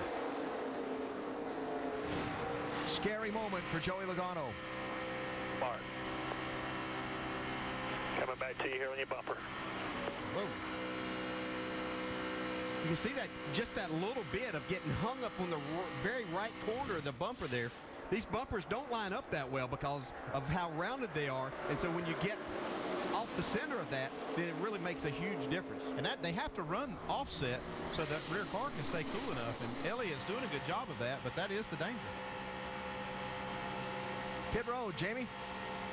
And you hear the communications between Elliott Sadler and his crew, and he said, well, I was way on his butt. That was my fault. But in the meantime, these two are having a great time running together. You see they're already locked back up and moving toward the front.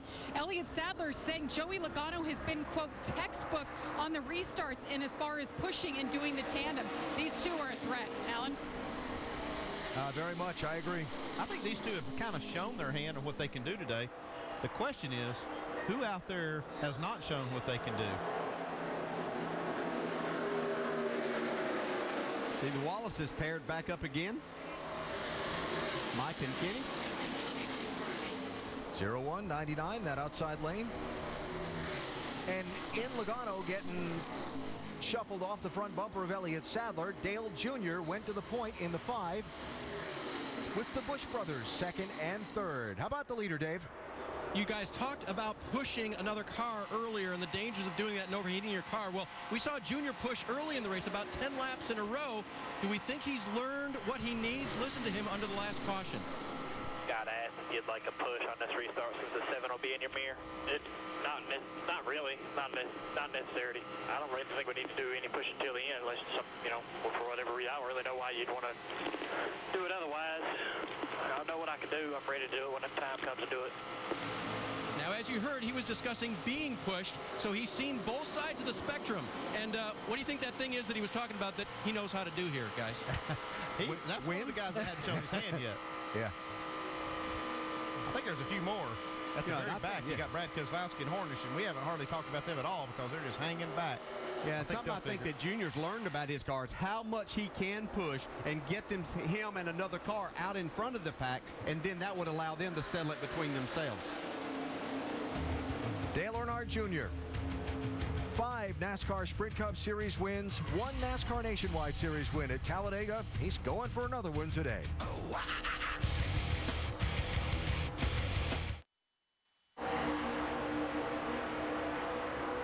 Talladega Talladega in the NASCAR Nationwide Series. Live from Alabama this afternoon. New leaders, 01 and 99, Mike and Kenny Wallace.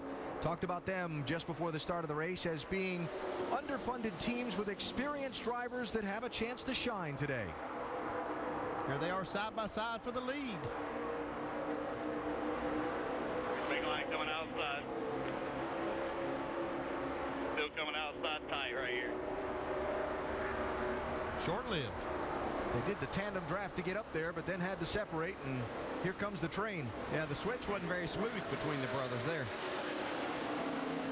Earnhardt Jr. back to the point. Outside lane headed by James Busher in the 30. The Daytona winner.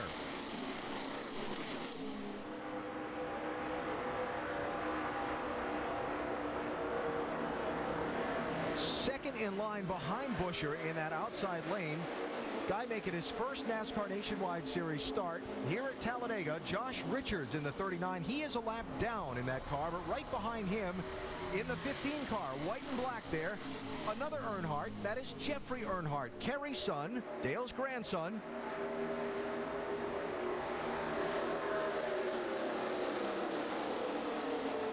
Out there digging hard. Quick reminder, Summit Racing Equipment, NHRA Southern Nationals, qualifying tonight at 7 Eastern over on ESPN2. You can see the finals for the NHRA Southern Nationals over on ESPN2 tomorrow at 7 Eastern time. Then next weekend, the NASCAR Nationwide Series. Talk about out of the frying pan into the fire, from Talladega to Darlington. ESPN2, 6:30 Eastern, Friday night. Be a terrific race.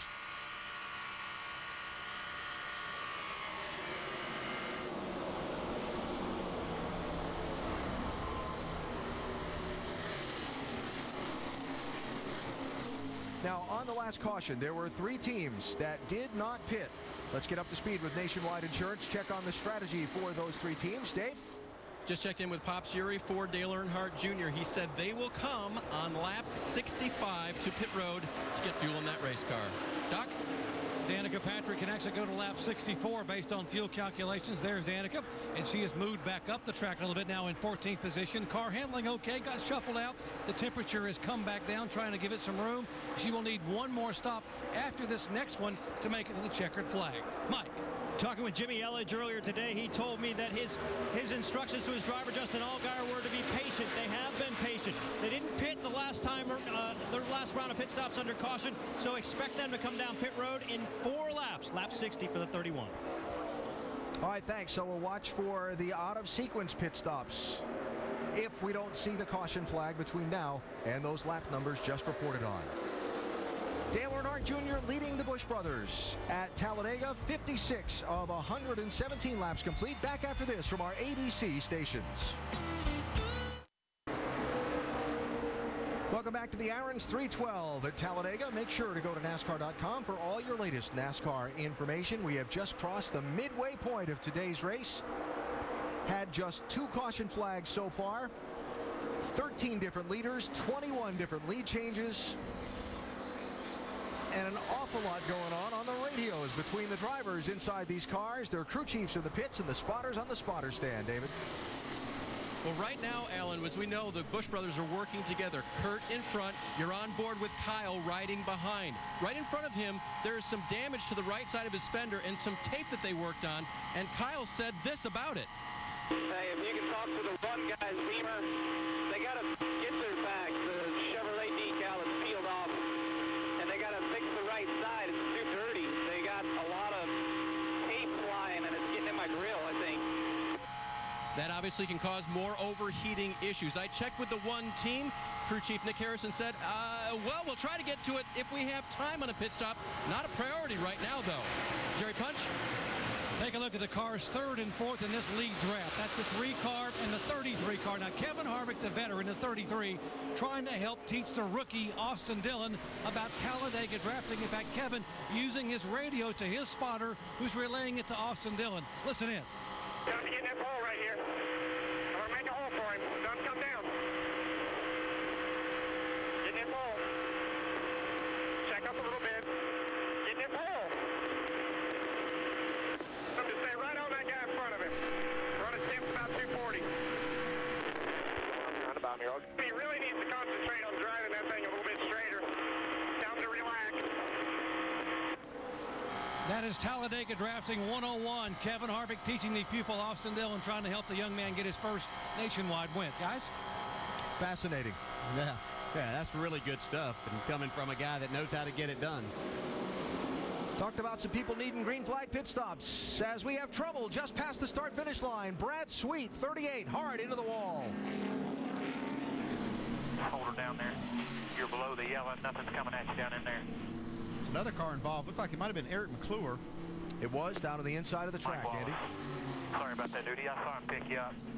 Well, perfect timing on this 31 pitting right there, too, for them. It looked like the 31 car had a flat right front tire coming down pit road. That's what I thought, too. Oh, don't panic on me. I know they were due. Just be easy. Help him out there, Stevie.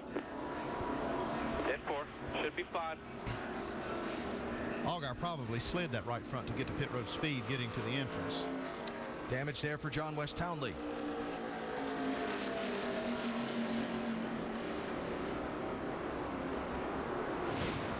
What happened? It's Mike Wallace in the 0-1. Yeah, it looked like Mike got in the back of Brad Sweet. Yeah, Brad might have been moving around a little bit there. Kind of like what Harvick said. Yeah, you got to drive these things straight. You make a lot of erratic moves. It's hard to keep up, and you basically spin yourself out. You might blame it on the guy behind you.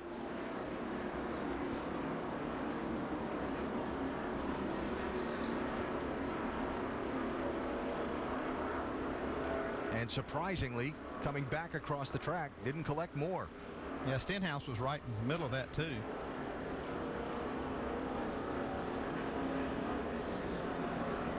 See, Townley got into the back of Eric McClure. Is that Timmy Hill that got a piece of that as well? So.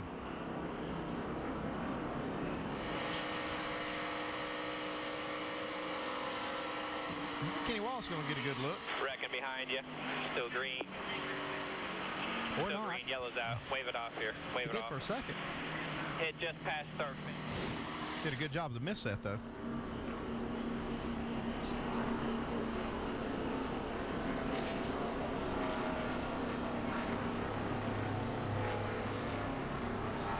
This pit stop that's coming up now, they will not be inside of a window to make it to the end, so looks like everybody will have to make one more stop. By the way, Brad Sweet did climb from that car, walk to that ambulance you saw drive away for that mandatory checkup in the infield medical center.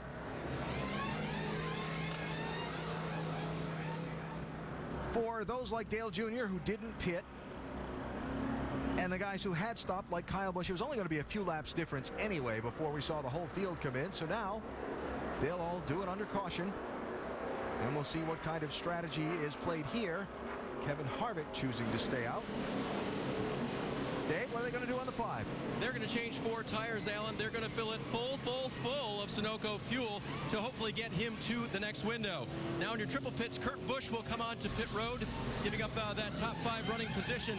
So far, the crew fueling the car, taking on right side tires. They are going to pull some of that debris off the right rear. Doc?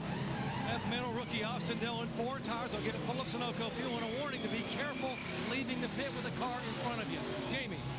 Elliott Sadler and his running mate Joey Logano both in 4 tires is the call. Joey Logano in the 18 wants to tighten up. They'll go down on the track bar. Watch the 2. He'll go on the jack. As soon as the jack drops, down and away. Alan?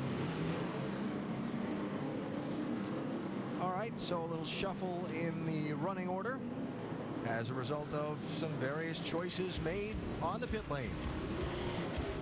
Under caution, just past halfway at Talladega.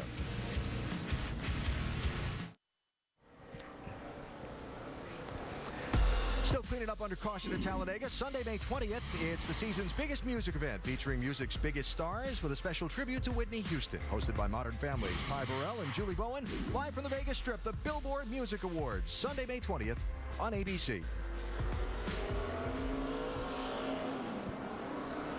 Got 52 laps to go, and as we get set to go back racing in one more lap, seeing a variety of people going to top off that fuel tank.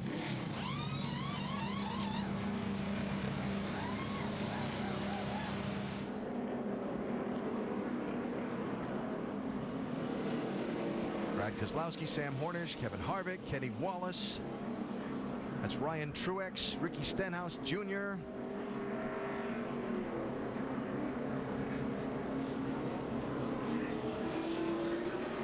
A little bit from the restart. Danica Patrick, our in-race reporter today, is in 10th position.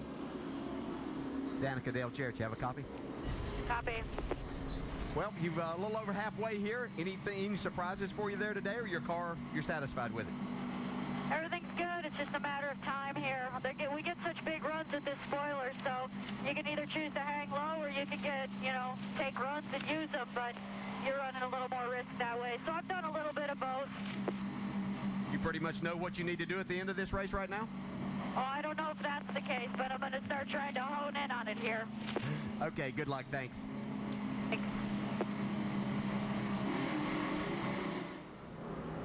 A couple other small details to clean up before the restart.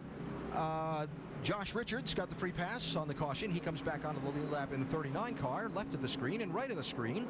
Justin Allgaier, remember we saw him coming to pit lane under green, and then we had to look away because there was the crash ahead of him on the racetrack. Well, he's getting a penalty for speeding entering pit road. Watch his pit entry here. Yeah, there's a reason the right front tire was flat. He locked him up and way too much speed coming in. Yeah, the reason we didn't see that is start-finish line is on the other end of pit road, and that's where our announce booth is, right above the start-finish. And that little crash that distracted. Yeah, we were distracted a little bit, too. So, going to go green with 50 laps to go. We're going to have 28 cars on the lead lap.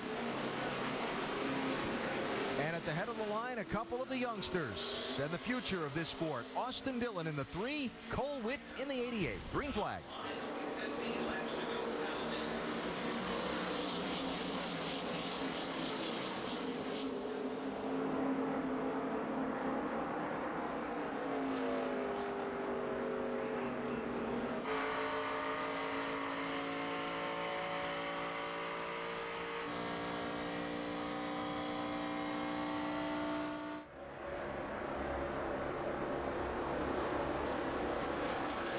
Dale Earnhardt Jr., Cole Witt's boss and team owner, right behind him in the draft. Will he push him to the point? Oh, I believe he's going to. Busher had got up onto the back bumper of the 3 of Austin Dillon and was keeping him out front there, but Junior's attached to that 88. I believe they'll be leading by the time they get to the start-finish line way down here.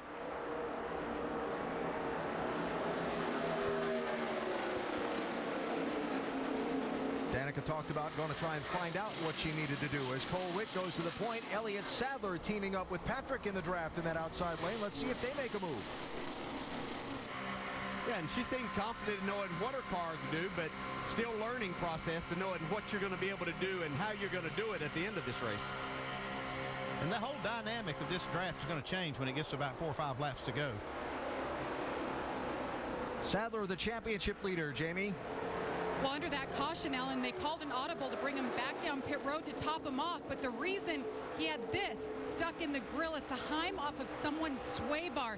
They could have avoided disaster. They topped him off and out he went. Maybe one of those cars in the crash, shedding parts. And while you watch the racing left screen, right screen, I look at finding unexpected parts and pieces in places on your car where they don't belong. Yeah, they dig it out of there and put a little patch on it.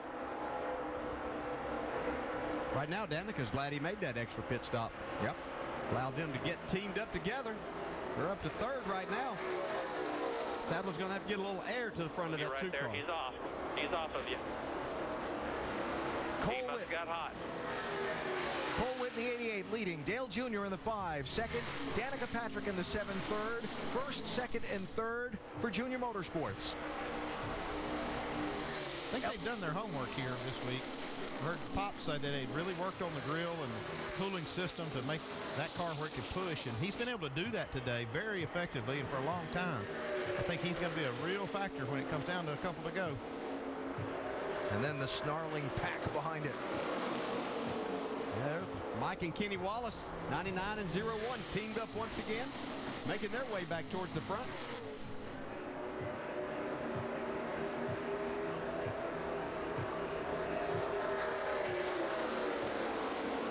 comes Harvick. I think he's been tested a lot to see how long it takes him to get back to the front. He chose to stay out, lead a lap.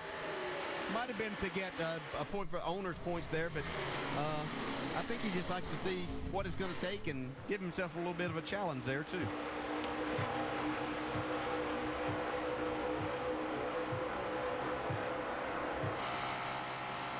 Watching the Wallace brothers there, of course, Kenny Wallace. This 99 car driven by Travis Pastrana last weekend. He's going to the point. Kenny says he's not racing for the championship anymore, doesn't have sponsorship to run every week. He knows what he wants to do. There's one run, just ran hot. Looks like Mike Wallace spewing a lot of water right there. Here's what Kenny had to say about his goal for the day. You know, I feel like I'm going to win this race because I'm coming down here wide open. I'm not coming down here. I'm not in the driver's points. You know, car points are very important, but we're locked in that. I've talked to crew chief Scott Zipadelli. He wants to win. He looks like he has a shot at winning. Oh, yeah, I talked to him yesterday for quite a while. He's really confident that he can win here, and he wants to so bad just because he wants to be in this series full time. They have to get sponsorship for him to be able to do it.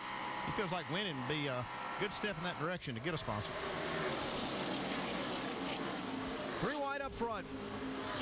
Patrick to the outside of Earnhardt, and Wallace down low. Yeah, I think Danica might have thought that Elliott Sadler was going to push her around Dale Jr., but Elliott hung her out there, and now she's falling back, and he's attached to Junior's bumper.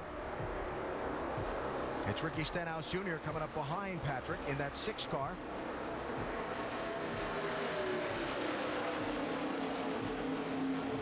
And you look in this pack, broader picture, while the experience or the familiar names are racing up front for the lead, look at the guys in the middle of the pack that's getting dicey there, but you got Jeremy Clements in that silver 51 car, Taylor Malsom in the 19, Josh Richards in the 39, all in the mix into these final laps as Elliott Sadler goes to the lead. As this intensity builds, you can see how that stack up can occur as everybody's trying to go and a lot less give and take, and that thing starts stacking up. Once it gets about 4 or 5 cars deep, it's almost impossible to avoid it. Yeah, and Kyle Busch did a fantastic job. It looked like that everything happened right in front of him there, and he was able to get out of the throttle. His brother Kurt right behind him, so they worked well together to avoid disaster. 200-mile mark at Talladega. Still anybody's race and a lot of unpredictable action to come.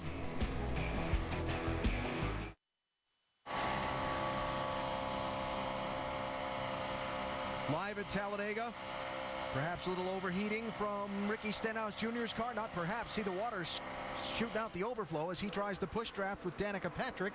And we come down to the 40 lap to go mark. 28 cars on the lead lap. That's not an alarming amount of water coming out of that overflow, but that over time can kind of compromise that cooling system. Yeah, he's been on our bumper for quite a while now. They came from probably back around the 18th spot. Ooh, look out. Don't get too off center. New leader, Danica Patrick. Straight, nice and straight. Here comes Dale Earnhardt Jr. 5's right outside the 6 here.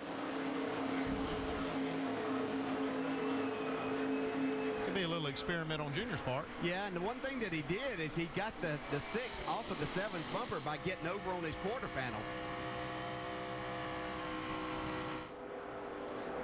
That's an old trick, that side draft, because it can slow the car down. It can really slow that car down if you pull down on that right rear corner of the car. Nemechek pushes Earnhardt Jr. to the point.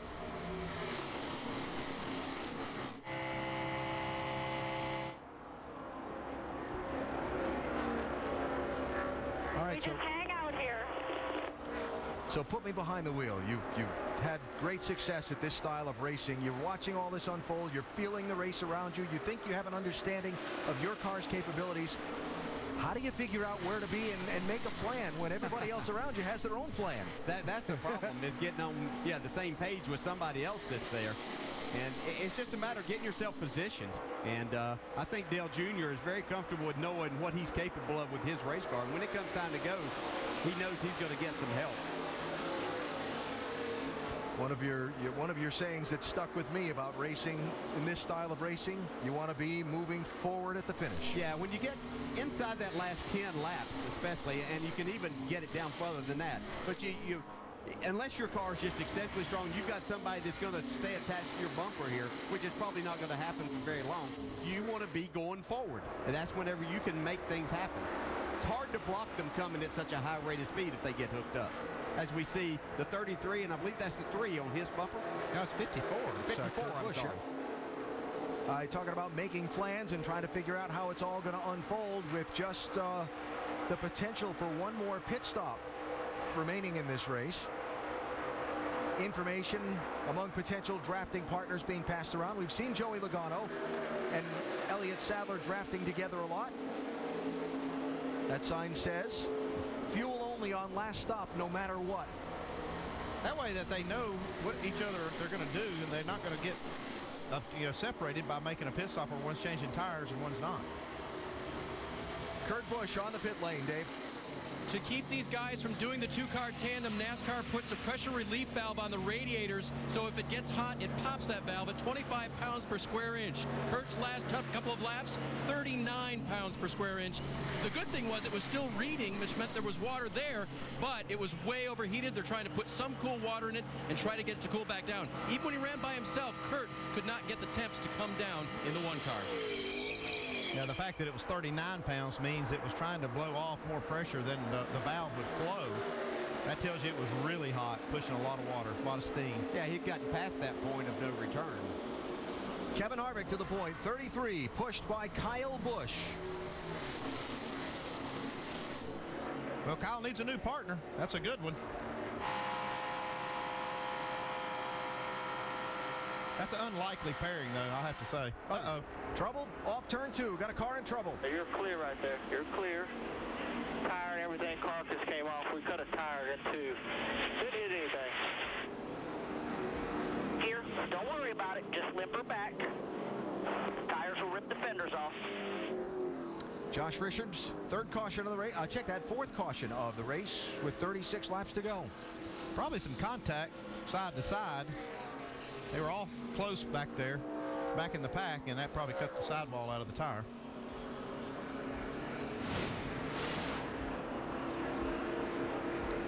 See, right there's where the tire goes.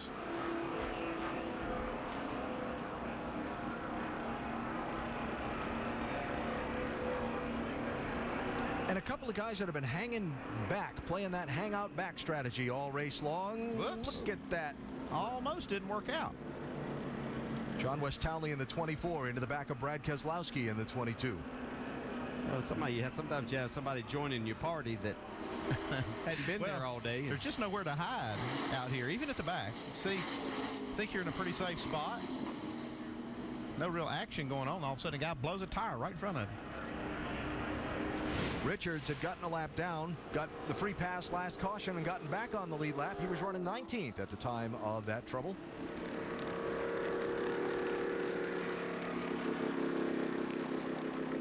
So tough luck there for... Well, it puts everyone now in the fuel window, so we don't have to worry about that.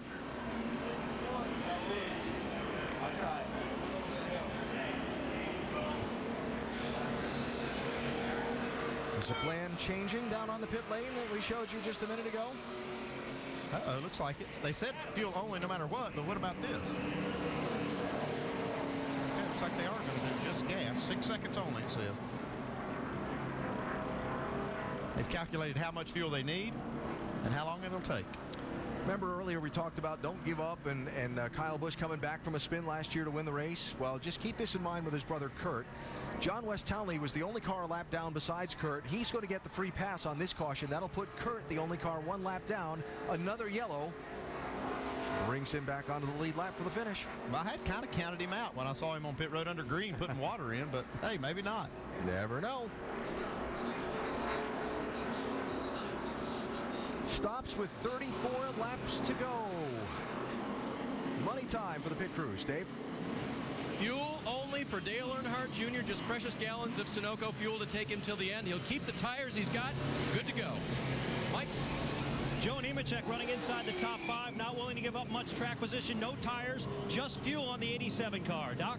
Fuel only. Brian Smith, the fuel man. Got to get one whole can in. Got it in, and Harvick is away. Jamie.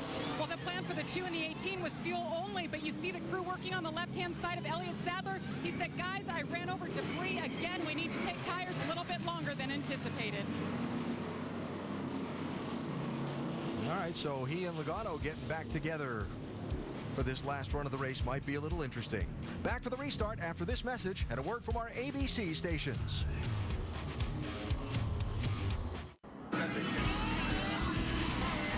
ESPN's coverage of the NASCAR Nationwide Series on ABC. Brought to you by John Deere.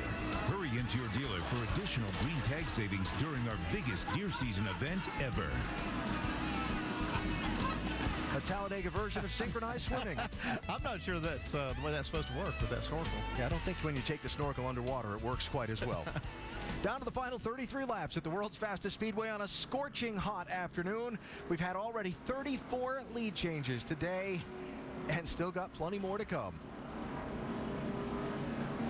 Sam Hornish Jr. in the 12 is the race leader as we work behind the safety car and clean up from this most recent yellow flag. He is not yet pitted under the yellow. Expect to see him on the pit lane momentarily, which will put Kevin Harvick up to the point unless he goes the pit lane too. We're going to pit here. We led a lap. Sam fourth in the championship coming in, so staying out to make sure they let a lap, collect a bonus point toward the title.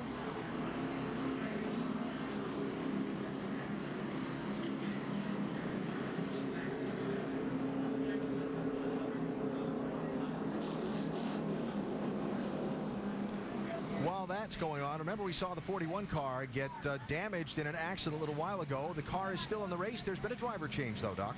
Yeah, that's Timmy Hill. You're looking at that there, Alan, last year's Rookie of the Year. I just talked to him when he climbed out of the car. He said he'd been sick for the last day or so with an intestinal flu, throwing up last night, couldn't keep anything down, got nauseated, got lightheaded, couldn't get enough fluids in him in the car, and lightheaded here at 195 miles an hour is not where you want to be. So they put Blake Cook in the car and Timmy here trying to get some oxygen and some fluids. Alan?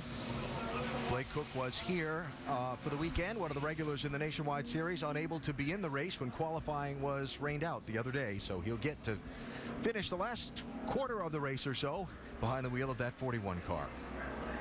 Cleanup continues. We'll get back to racing in a moment.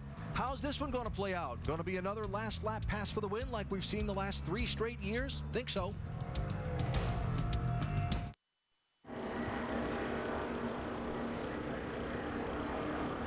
Back live, Talladega Superspeedway in Alabama with the NASCAR Nationwide Series. Getting down to it. Getting down to the deciding laps of this one. Though at this giant 2 2/3 mile racetrack, 31 laps is a lot of racing.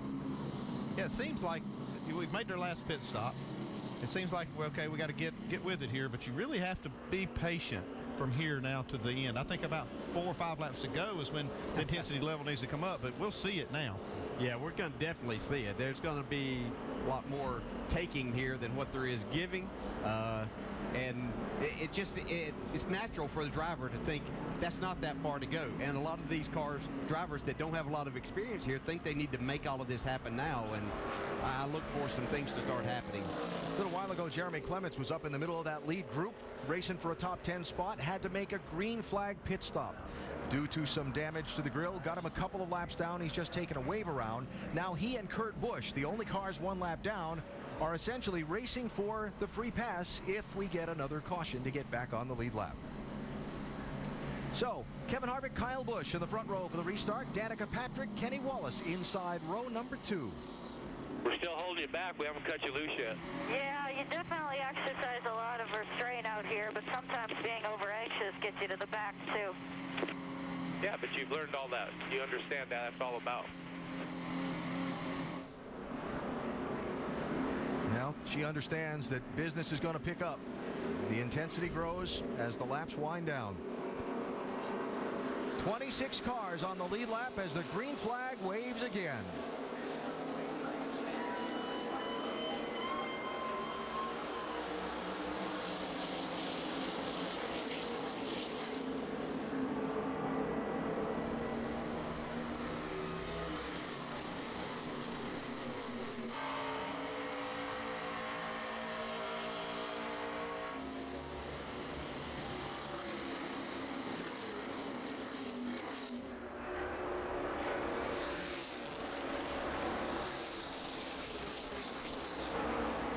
going to see a move toward the front for the first time all day by Hornish in the 12 and Keselowski in the 22.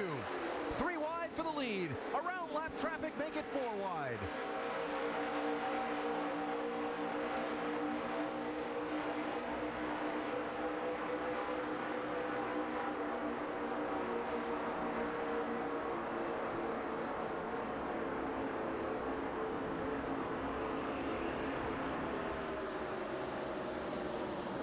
That's a perfect example of what a typical finish has been like in recent years at Talladega. That one would have been Joey Logano. By 200ths of a second. By a little bit. Logano 18, Sadler 2, found their way back together in the draft again quickly. Kyle Busch 54 with Kenny Wallace 99 on the outside. Yeah, we've talked about Kenny Wallace a lot today being up front. Definitely going to be a factor when it comes time. He knows how to get the job done here. First time we've seen that 22 and 12 race today with Keselowski and Hornish. Yeah, and I'm actually a little surprised that they're making a move this early. I don't think they could get as far back as they were, but maybe it's time for them to go and see what they've got, Jamie. Well, that's exactly what's happening. Chad Walter, the crew chief for the 12 car, Sam Hornish Jr., he just told his driver before they went green, he said, we anticipate there's going to be more cautions. We need to make our move. Let's go. Let's hook up with the 22, go to the front. Well, Jamie, since you mentioned it. Well, the best chance for one of these big wrecks is now. I was going to say, I don't necessarily know that I necessarily understand the strategy if you've laid back all day and you know there's going to be more cautions, but, you know, everybody has their way of going about this. The closer to the finish and the more take and the less give, the more likely the big multi-car wreck. That's a part of racing here, too. We'll hope not. No, we'll hope not, but, you know, the likelihood of that happening is going to increase as we get down here. They just can't team up in the pairs as much because of the temperatures and it running hot. So you're going to make the pack racing more prevalent. That's going to mean more closer competition through these corners and especially through the tri-oval. The last 9 straight Nationwide Series races at Talladega, the last green flag run has been 3 laps or less. We get the late yellow here. Riding with Dale Jr., another Earnhardt on the move is Jeffrey Earnhardt. He's done a good job of staying up front all day, staying kind of out of trouble. He's right there in the middle of it, right on Kenny Wallace's rear bumper. Showing in 10th place. Gotta be careful here, though. Got to be careful you don't shove your partner into trouble. Almost did right there.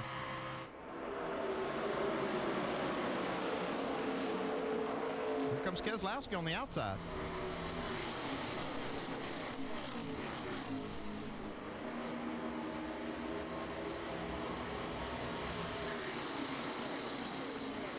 And Joey Logano and Elliott Sadler looking ahead here at Sadler being overtaken. When they drafted together, went to the point. Looked like Sadler had to come off Logano's back bumper to get some air to the nose of that 2 car. And now they're back in the soup. Looks like Mike Wallace is going to be the beneficiary of Keselowski's time to move. Keselowski's giving Mike a good push. Jumped up there and picked up a ride.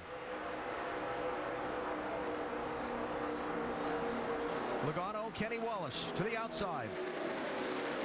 And the problem you're going to have in this situation is if you start trying to make a switch because everybody's right there, you're not able to make that switch. Somebody fills that spot.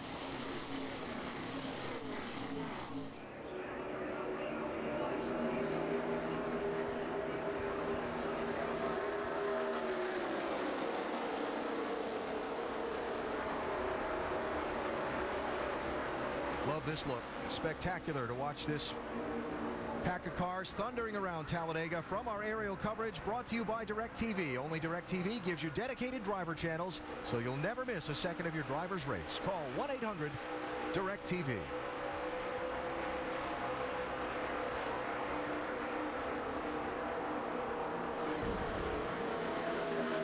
Waving the hand out the window, championship leader Elliott Sadler. Tell him to go on. I'll catch up with him. I just got way too hot, and I popped my damn valve off. It just won't cool down yet. Well, Elliott's got a lot at stake. He really wants to try to win this championship. Needs a good finish, but he also wants to win. He's got to keep the water in that radiator, so he's just going to back out here for a little bit. Yes, he can't be in there in that mix at all right now, and may even be too late right now, Jamie. That's right. He has everybody up on the roof looking at his grill right now through binoculars. He's saying, I don't know if I have trash or what, but it's still not cooling down. They're telling him it looks good right now, and Elliott's saying, I can't do anything. Well, what happens is during the race, they blow that valve enough to lose a measured amount of water, and what happens is at some point then it won't cool down because there's not enough water in the system. Remember, we're talking about the pressure relief valve mandated on the cooling systems by NASCAR, part of the rules package implemented for this season to try and break up the tandem drafting and get back more to the pack racing that the fans say they love so much more. Kyle Busch, the defending winner of this race, out in front, this time not behind the wheel of a Joe Gibbs Racing Toyota, but a Kyle Busch Motorsports Toyota, Dave. And Alan, we followed the story of this team all season long. Started late last year. They came to Daytona with their tongues hanging out, barely getting their car there. The worst thing they could do was go with a wrecked race car. They couldn't race here at Talladega. And we know what happened. On the final lap going for the win, Kyle wrecked that car. Talked to General Manager Rick Wren this morning. This brand new car would not have even been attempted if they had saved that other car. I said, okay, well, how much better is it than the Daytona car? Much better, he said, in so many ways. They've learned so much. The fact that they wrecked that car brought them to where this beautiful race car may be able to win today. Haven't seen a repeat winner in a restrictor plate race, that's Daytona or Talladega, the last 13 times in the NASCAR Nationwide Series. Kyle Busch trying to break that trend. It looks good now, but he's got a lot of hungry drivers. Want to make sure that doesn't happen again.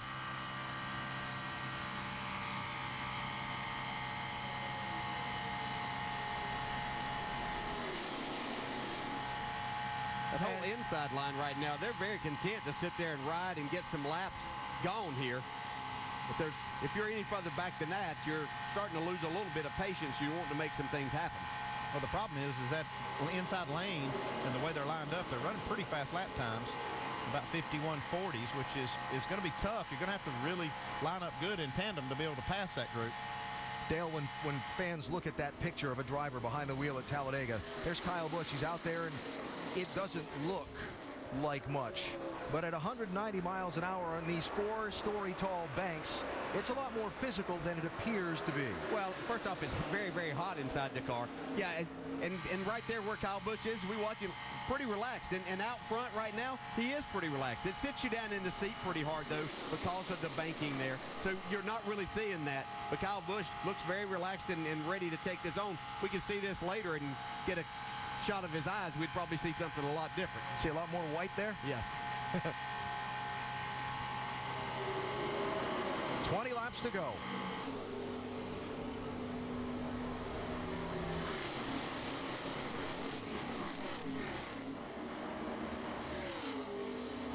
Top 11, single file.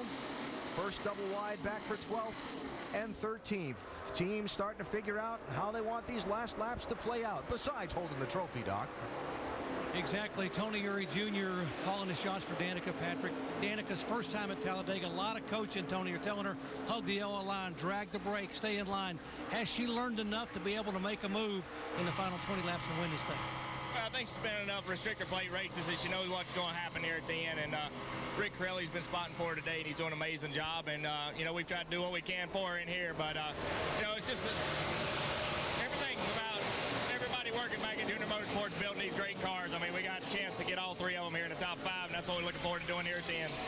Tony Eury Jr., he was the tire changer when Dale Earnhardt Sr. won here in '93, and he was the car chief for Dale Jr. He won 5 consecutive races in the Sprint Cup in the early 2000s, hoping to get Danica Patrick to victory lane today, guys.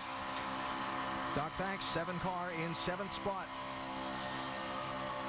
Quick point of business, that was Jeremy Clements. You saw the lead pack overtake, putting him a second lap down. That does leave Kurt Busch as the only car 1 lap down. He needs a caution to get back into this thing.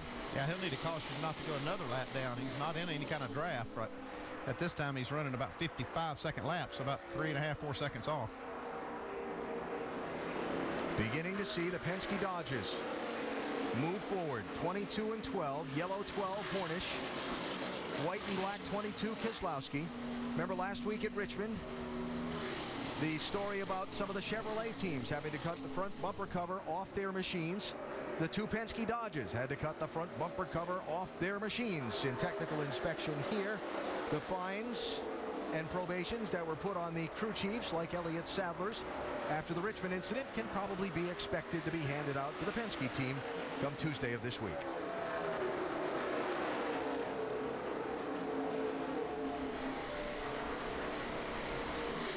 There you can see the 12 and the 22 hooked back together again.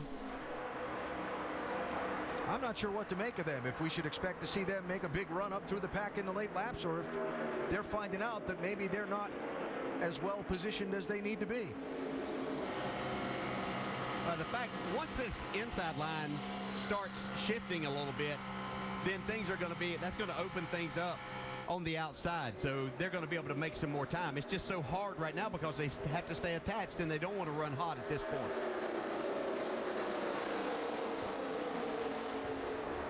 Hornish and Keselowski in 15th and 16th. It's Kyle Busch head of the pack, Dave.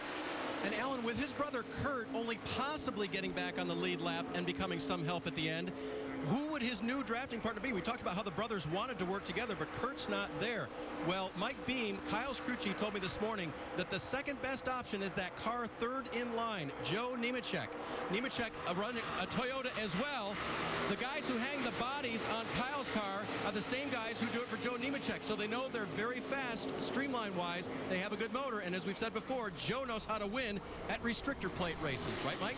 That's absolutely correct. He's won here twice, Dave, and just because he's won here twice doesn't mean it wouldn't be an upset for him to go to victory lane today. And to get a better idea, all you need to do is compare his pit stall to the other pit stalls here in the garage. If you look at some of the higher dollar pit stalls, you'll see they've got the Taj Mahal crew carts, 6 sets of tires. As you pan over to Joe Nemechek's stall, however, a very small, old school pit box. They only brought 3 sets of tires today. They've got a fraction of the number of crew members on this team. A victory today would be huge for Nemco Motorsports.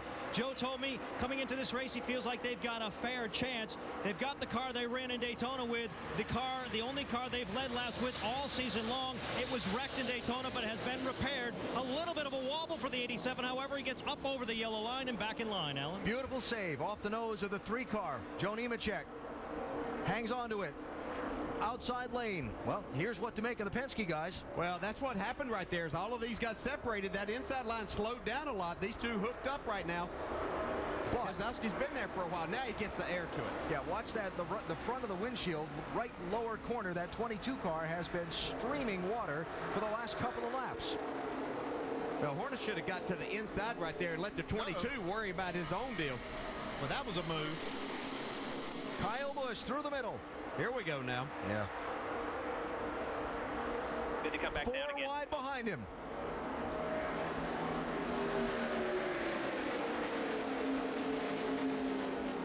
Still 15 laps to go. That's a lot of laps. A lot of racing left. Really getting your attention as a driver, though. You know in your mind that things are winding down. It's time to start getting yourself positioned as to where you need to be, where you want to be, and maybe with a partner.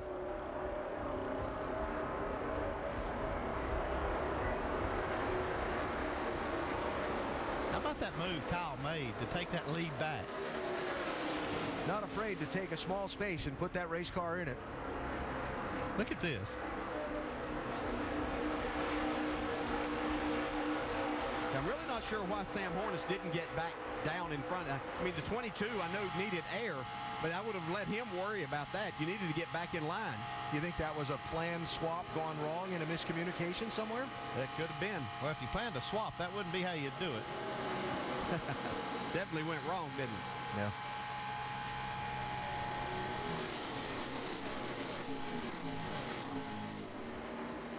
Never been behind the wheel in a pack like this toward the end of the race, but I know up here in the broadcast booth, I'm kind of bobbing around from foot to foot, and you just feel the tension building. Well, trust me, inside the race car, you are too. The tension's there. You're gripping the steering wheel a little bit harder. You're doing things a little bit more differently because you know that time is getting there. It's the 50, it's the 33, or the 6, or the 43 behind me wants to pull out with 1 to go. I'll do it. Got 10-4 I'm listening to 33 right here. I got him on my scanner. They're well aware of what we got. Well, there's a lot of things going to happen before the end, so it might be different people that they're talking about whenever it gets time to do that. I think 1 to go is might be a little bit late. You might need to be trying to move forward, depending, obviously, if you're sitting in third, then yeah, that's the time to do it.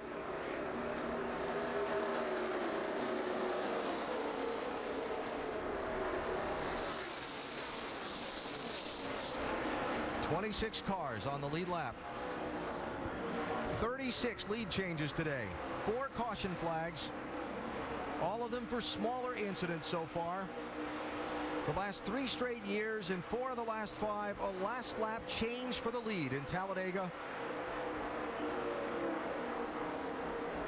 And the way this one has unfolded so far today, with rule changes NASCAR made to bring back the pack racing and break up the tandem racing, and 86-degree temperatures outside right now, really hard to exactly predict how it's all going to play out. Yeah, and you can see Brad Keselowski there in the 22 really trying to get some air to the front of that Dodge.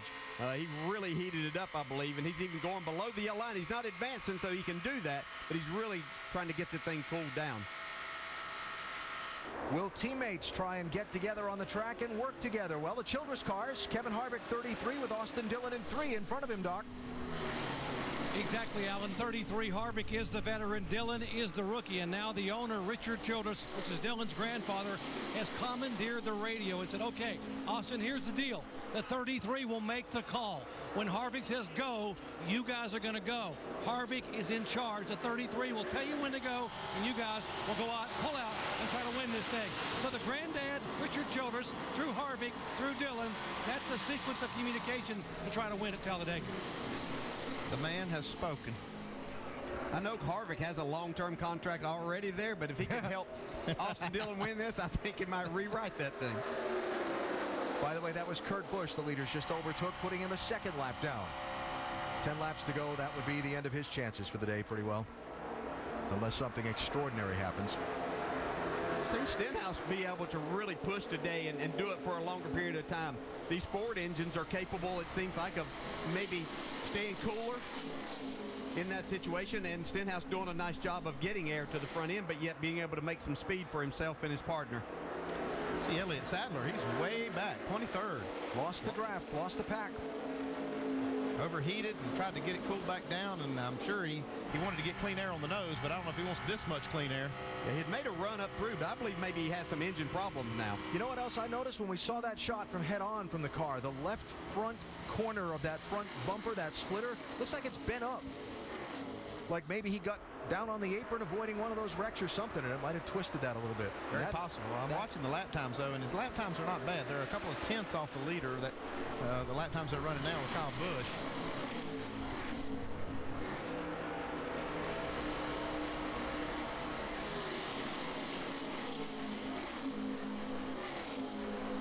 Mike Bliss in trouble.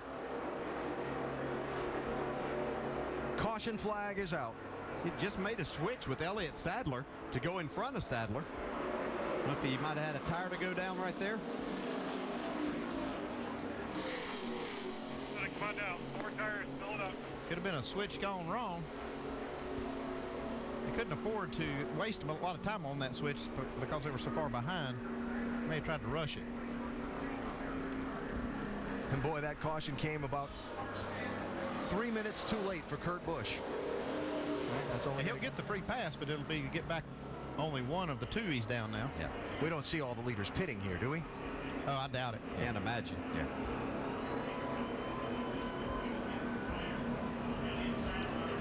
Oh my, yeah, he's got a lot of damage to the front of that car. That might have just happened. Seeing that, was it bent that bad? And that, saw it earlier? see that right there. That was what I was talking about earlier when we saw him from that distant shot. He's hit something hard. Yeah, that didn't come from that. Sadler sustained this damage earlier. Yep. He had made his way back up to the main pack, and obviously as we were watching another battle, he got into a mess and has severely damaged his car.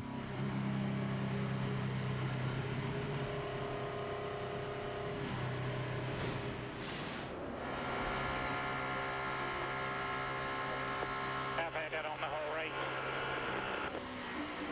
see that front bumper of Sadler's hooked something on the rear bumper, probably from that damage.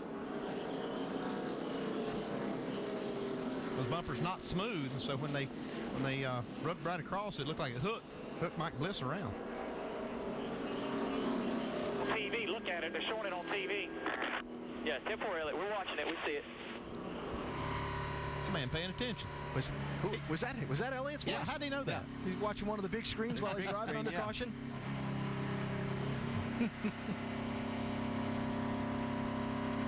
Hope my telestrating was okay.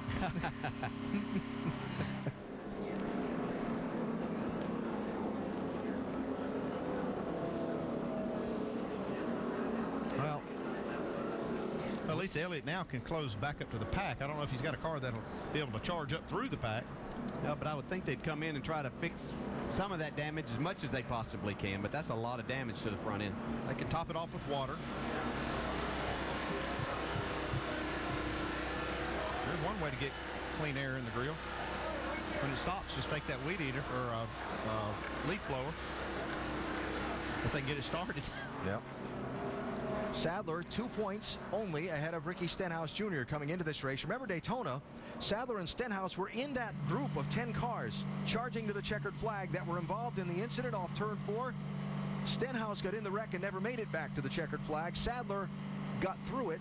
He started the season with a 17-point advantage on Stenhouse because he got through the wreck and Stenhouse didn't. Stenhouse has worked meticulously over the last month to chip away at Sadler's lead and get back to basically even. So neither one of them can afford to get swept up in the big wreck or spot somebody a pile of points in this one today, although it certainly is a possibility the way these races unfold. The leader stayed out. Here comes Allgaier. A few more making pit stops. Allgaier was 16th. He was the first guy there. Andy? You see now Sadler coming in for some service. Kurt Busch is now going to be 1 lap down. Here comes Elliott Sadler, Jamie.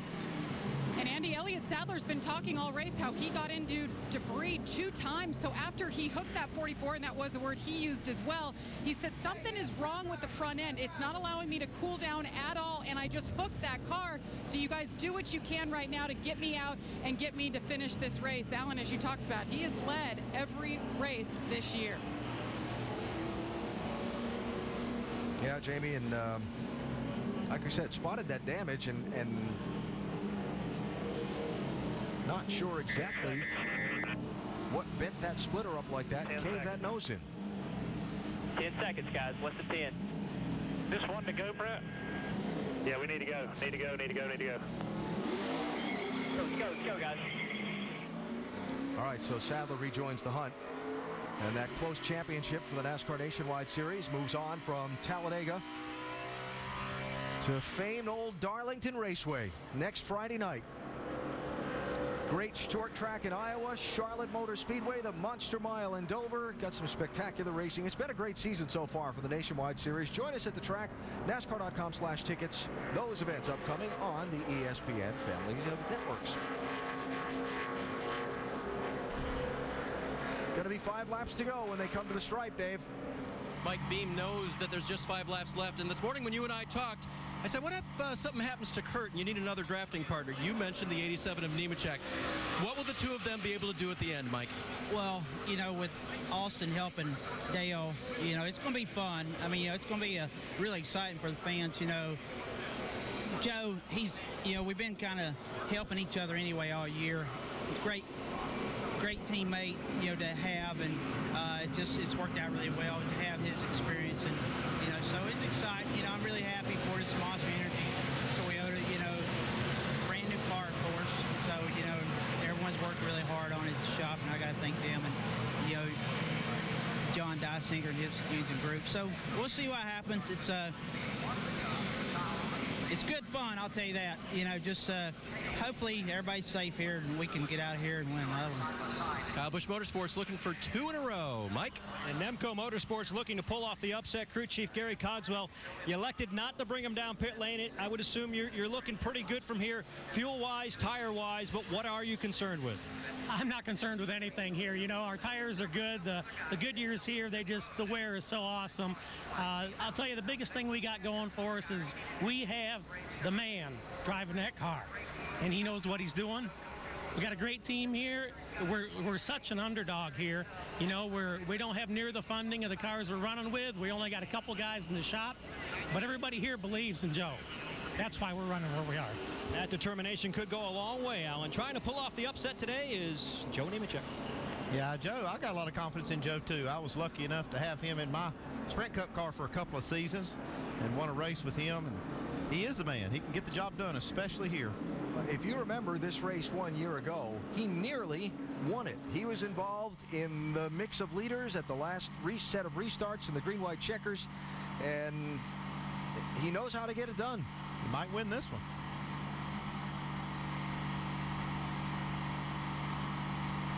Update on the Childress teams, Doc. Yeah, Austin Dillon told me this morning, Alan, his favorite Talladega memory, 2010. He was 10 years old, sitting on his grandmother's sofa. His grandmother, Judy Childress, wife of Richard Childress, watching Dale Earnhardt Sr. come from 18th to win at Talladega. And what would be his final win? He said, you know, I had no idea it would be 12 years later, and I would be the guy sitting in a seat trying to take Granddaddy's car number 3 back to victory lane. And oh, by the way, he's going to hook up with Dale Jr. to try to win it.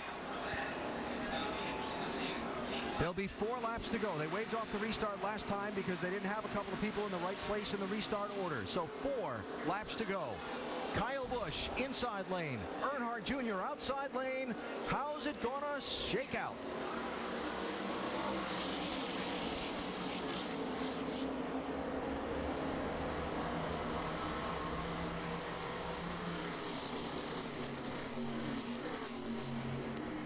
Joey Logano with a high lane run. Earnhardt Jr. up to block. It may not be enough. In fact, Jr. did all he could do, just shy of wrecking the field. Yeah, Austin Dillon couldn't stay on the bumper of Jr. Got him in trouble. Might not be all lost yet, though. Danica Patrick picks up the draft with Jr. Kyle Busch, Joe Nemechek, Kevin Harvick, Brad Keselowski, trouble, turn 3. Jeffrey Earnhardt on the 15 with a nice save, more contact. Mike Wallace, 0-1. Under the spinning air mirror there. Caution's out. You're... Elliott Sadler did an incredible job to miss that crash.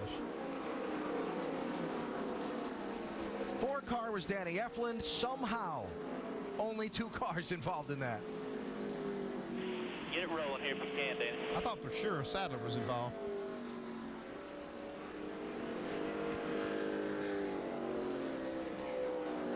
Where track bars broke or something.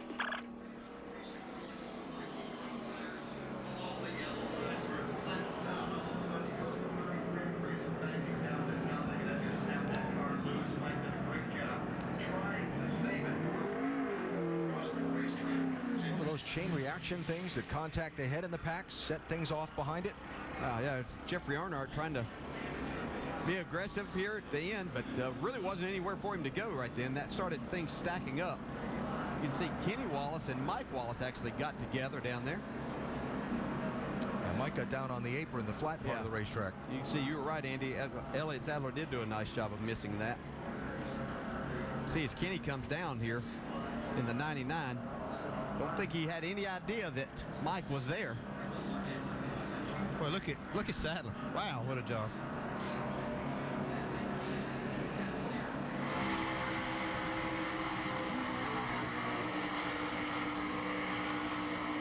You see right there.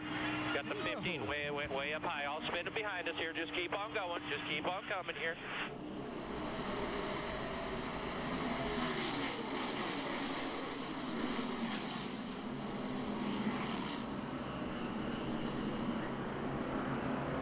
Talked about Sadler and the potential for giving up a bunch of points. That saved some right there. Sure did.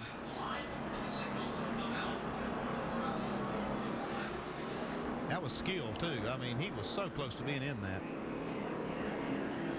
The move he made to avoid it almost put him straight in the wall, and then he was able to get it off the wall.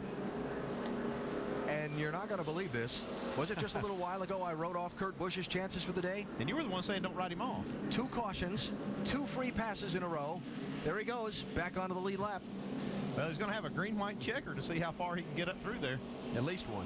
At least one, yeah, maybe 2.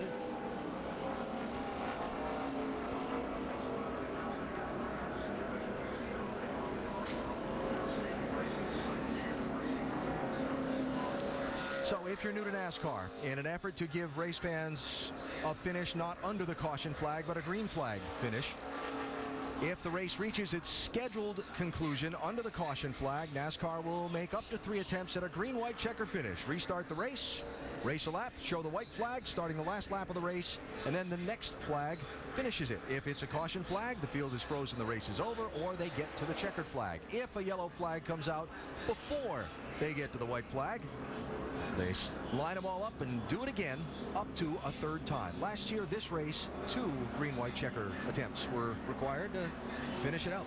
Hard to believe it's been 18 races since we've had one in the Nationwide Series. Yep.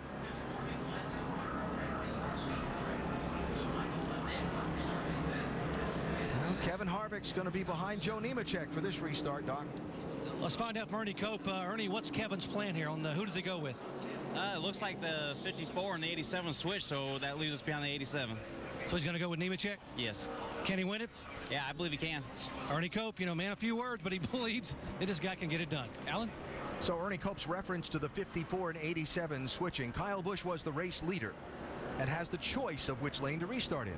He's going to plan on taking that option to the outside, get a good start. Nemechek is going to let him get back in front of him, and they're teamed up again. That's what I'm guessing. We'll see what Harvick and Brad Keselowski try to do about that. Yeah, let's see what the rest of them do. Oh, boy.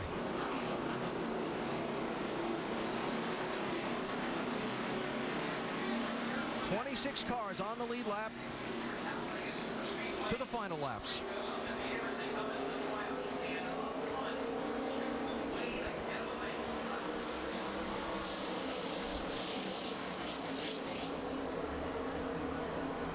Kevin Harvick's trying to keep that from happening because he's pushing Nemechek hard, won't let the 54 get back in front of him. Yeah, I watched that restart, and I mean, well before they got to the line, Harvick was attached to the rear bumper of that 87. So now Kyle Busch's hopes reside with Brad Keselowski and his ability to push. Well, he's getting a nice push from him. Oh, trouble. Harvick's around. Oh, got spun on the backstretch by the 43. How many is it going to collect? Hold the brake. Oh, what a vicious crash. Eric McClure.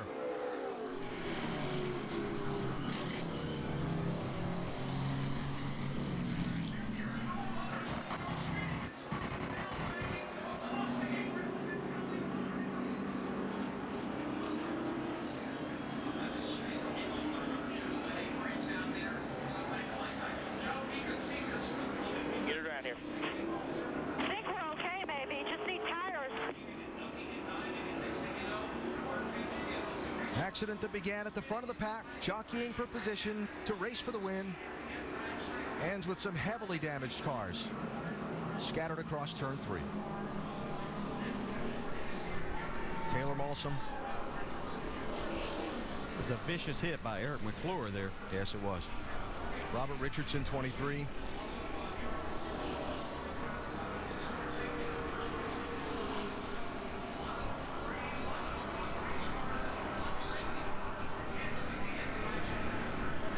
Kevin Harvick's car sitting back there as well. Yeah, Harvick was out of his car.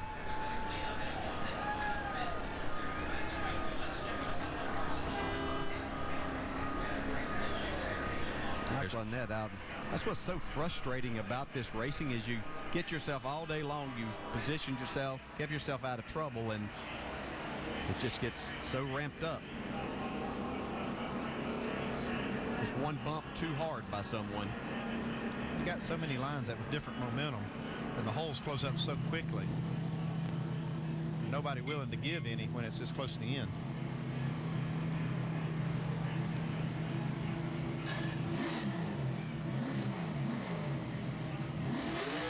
Go ahead. 7 car rejoins the race. You saw Brad Keselowski's car sitting on the pit lane getting attention. Robert Richardson. Tell you just how hard that was for him. See the damage on that right front. He's okay. He didn't jump out though. Takes a little while to get your wits about you, and when you hit something like that, yeah, you see they jammed it all back, and get your feet in there, your legs, your knees.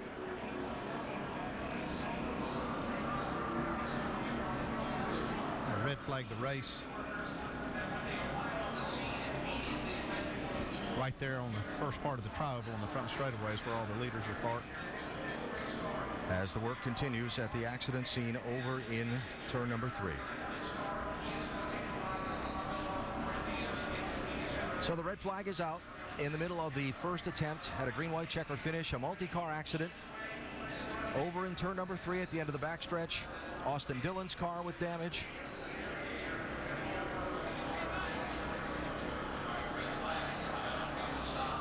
But the bulk of the concern remains focused around the Eric McClure car.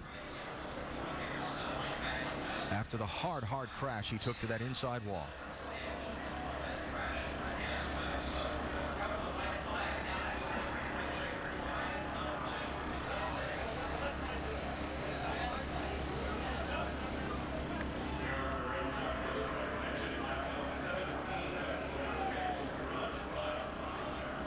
The safety workers there, well trained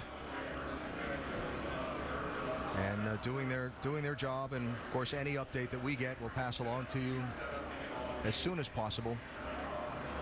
NASCAR and these safety teams have done such a tremendous job over the years of gaining ideas of how to handle these situations better. They've got great equipment too. Yeah. They can cut that roof off the car, so if he is injured, they can get him out without causing any more injury.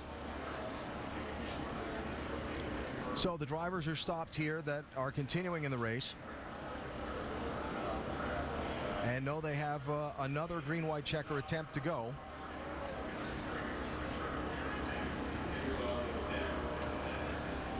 To decide who's going to win.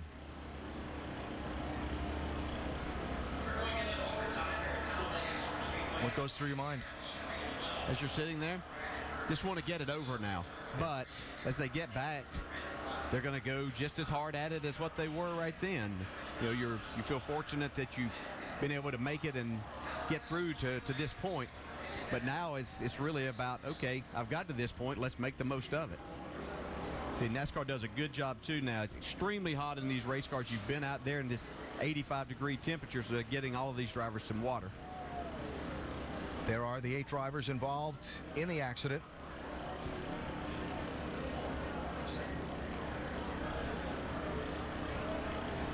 All of those drivers have either driven their cars away, as in the case of Patrick and Keselowski, or climbed from their machines if they were unable to continue, except the Eric McClure machine, which you see the work continuing around.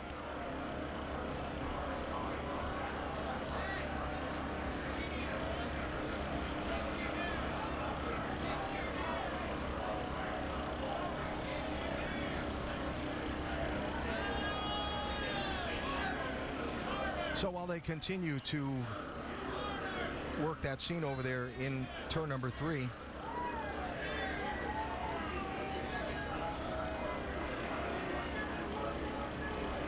and we continue to show concern and watch the situation and pay attention. Andy, you've been a crew chief, you've been a team owner.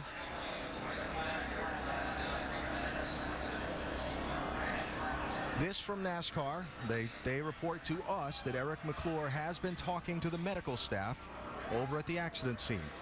So that is just certainly peeled the roof back too, so a good bit of news. Have a lot better access to Eric now.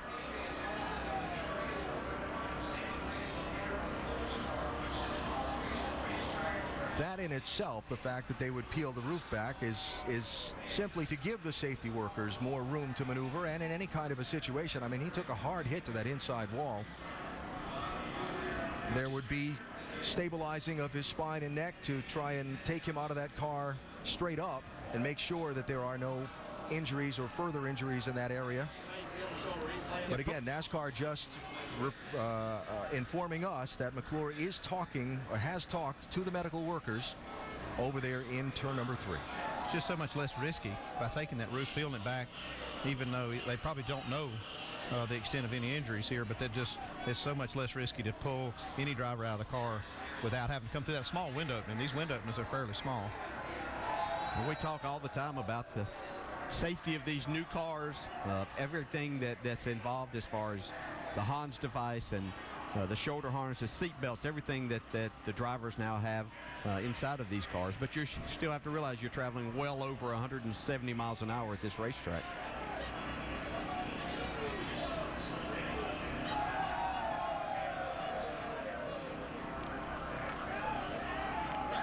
Doc, you're well familiar with the medical procedures and all of the safety work that goes on in this situation. Unfortunately, I am, Alan, and you explained it very well. I mean, they typically want to be very, very deliberate and take their time. You want to get the roof of the car off so you can get to the driver and stabilize the neck and spine. Great to hear the news that you had reported a moment ago that Eric McClure had spoken with the NASCAR and the safety people at the scene. I spoke to Wes Ward, the crew chief for Eric McClure, a moment ago as he was walking or headed that way, and Wes said none of the crew had heard anything on the radio, and they surmised the radio wires probably snapped or were torn with that violent impact, so they were very concerned and glad to hear that Eric is communicating. Now, again, very, very deliberate. These NASCAR safety people you see working on the car here train almost once a week. In fact, one of the training sites is right here at Talladega off the back straightaway. They get cars and they cut the roofs off. They practice taking drivers out on a backboard, strapping them down, providing every delicate touch they can to get them out of the car to do no harm prior to getting them evaluated. That's exactly what they're doing right now with Eric McClure. All right, Doc, thanks. And we continue to monitor the scene over inside turn number 3 as this race sits under the red flag. Just joining us, a multi-car accident on the back straightaway as the race had just restarted for a green-white checker 2-lap sprint to the finish. Contact in the pack sent cars careening out of control in a hard crash there involving Eric McClure. And that is where the attention is focused. All other drivers have climbed from their cars. Kevin Harvick just been released from the medical center.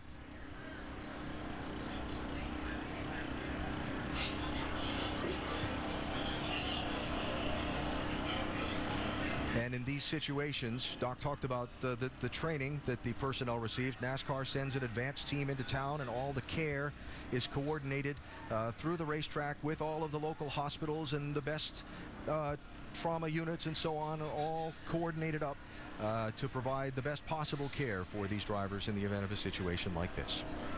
Kevin Harvick from the medical center with Mike Massaro. As we're checking in at the medical center. Kevin Harvick has just been released. He was asking to see a replay here. Not really sure what happened? I just know I got hit from behind. You know, I was offset a little bit there, just trying to push the 40 or 87 and just got turned around. So just part of it. I mean, you hate it for everybody at Armor and RCR for having to fix the car, but that's Talladega, man. Heavy lick. You okay? Yeah, I'm fine. Kevin Harvick, okay. That's the good news. Mike, thanks. That's Taylor Malsom behind Harvick, also involved in the crash and obviously released from the medical center.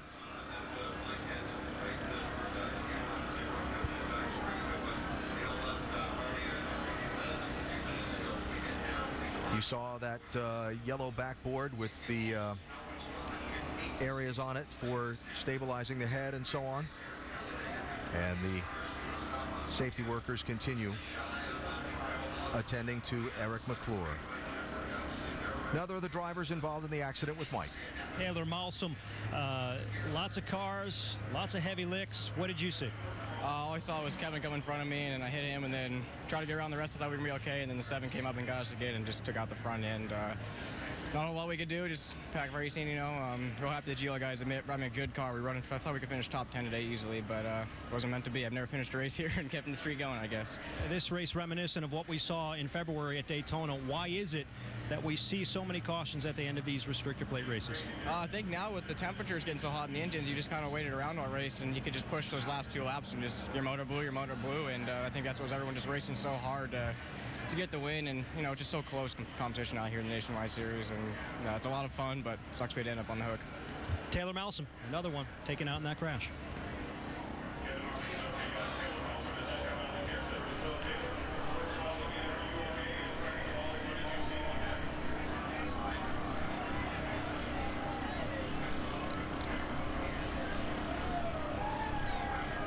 There you see the work continuing over inside of turn number 3.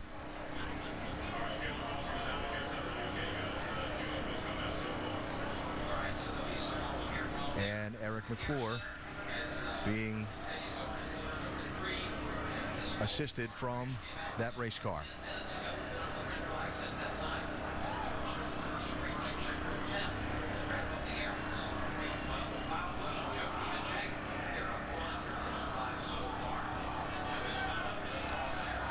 Eric has had his share of tough breaks. It was a year ago last week that his home and many in his hometown in southwestern Virginia were damaged by a series of tornadoes that came through.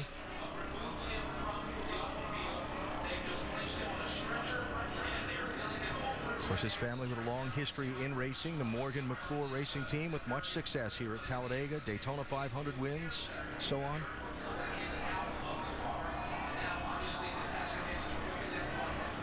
And again, we'll continue to provide you any update we're able to on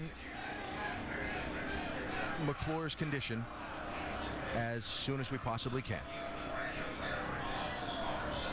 It's going to take a little while now to clean up all this mess on the back straightaway before they can take the red flag off. See the rollbacks coming to pick up all the cars. One thing the rest of these cars would worry about a little bit is when they shut these cars off, you lose a little bit of water out of that overflow. Sometimes they'll spew a little water, but should be okay with only just a couple laps to go. I don't think they care too much about how much they have in there. No, I don't think they're worried about that point. Should be able to push as much as they want to from this point forward. For some, we're going to have to continue to deal with some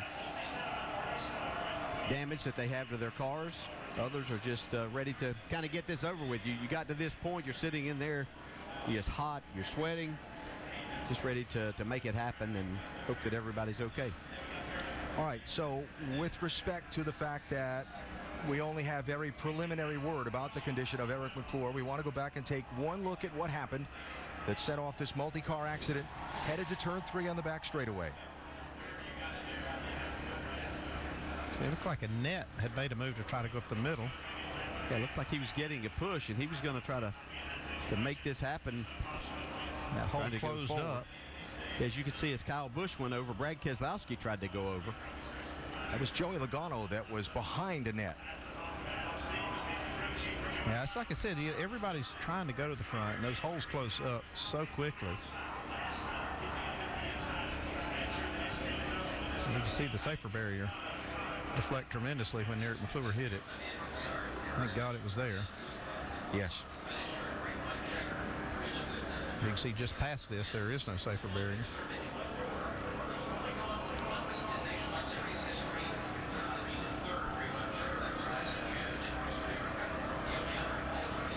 All that is just a product of the racing, the closeness, and getting time to try to win or make as many positions as you possibly can.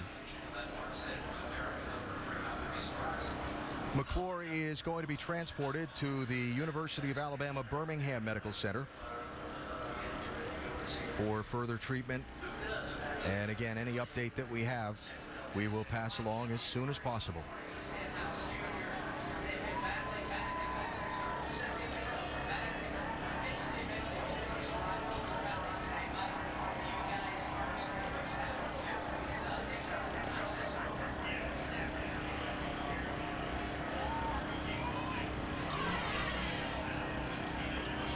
So we continue to monitor the situation. Any information we have, we provide it as soon as possible.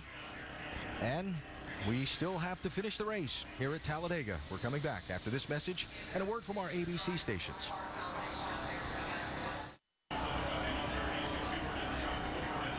The NASCAR Nationwide Series race at Talladega Superspeedway is under the red flag after a multi-car accident headed toward turn number 3. Damaging several cars and damaging the safer barrier as well. After a heavy impact to that barrier involving a couple of drivers, including Eric McClure, who has been assisted from his car and is going to be transported to a hospital in Birmingham for further evaluation and treatment. We continue to monitor and we'll provide you any information as soon as we possibly can.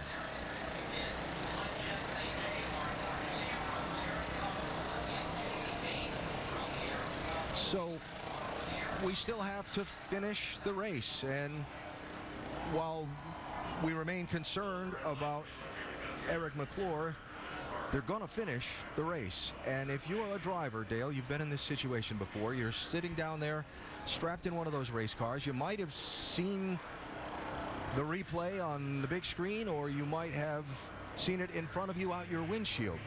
And now you're going to go back racing again, bumper to bumper, door to door at 190 miles an hour. How do you do it? Well, and without sounding too callous, I mean, you're here as a competitor, and that's what you do. And every driver goes into these races with the idea that things may happen, but you have that mental concept that it's not going to happen to you.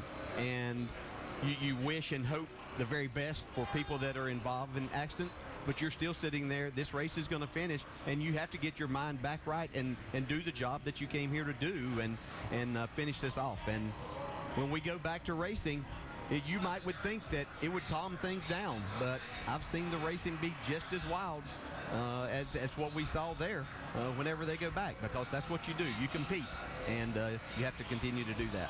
Yeah, as a crew chief or an owner, you're down there. Well, you want to refocus. Try to get your driver focused on what's left. We still, like you said, we got a race to finish, and try to get them focused. There's nothing you can do. This happened. It's part of the deal. Everybody knows that it's kind of a risky sport, but you got to get focused back on the task at hand. That's to win this race. And to do that, there'll be one, perhaps as much as a second, green-white checker finish still to come. Repairs continuing on the safer barrier on the back stretch inside wall before the field of cars will be fired up and sent back under the caution flag and then eventually the green flag to decide the race. See those big blocks of foam? Something designed by the folks out at the University of Nebraska, the Midwest Center for Roadside Safety, Dr. Dean Sicking and his folks. Indianapolis Motor Speedway, a driving force initially behind it, and NASCAR certainly jumping on board.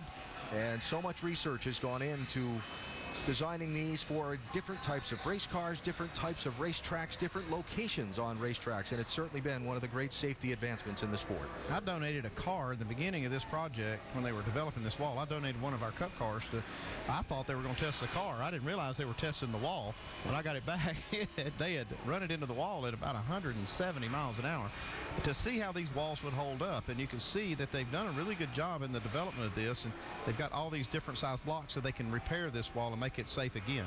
Yeah, and originally this was all designed for the outside, for the walls that you see that are along the outer part of the racing surface. But as things evolved, we realized there's a lot of places that as drivers and cars, you crash. And so they needed to be put in other areas, and the tracks and NASCAR have done a tremendous job in covering the majority of those places.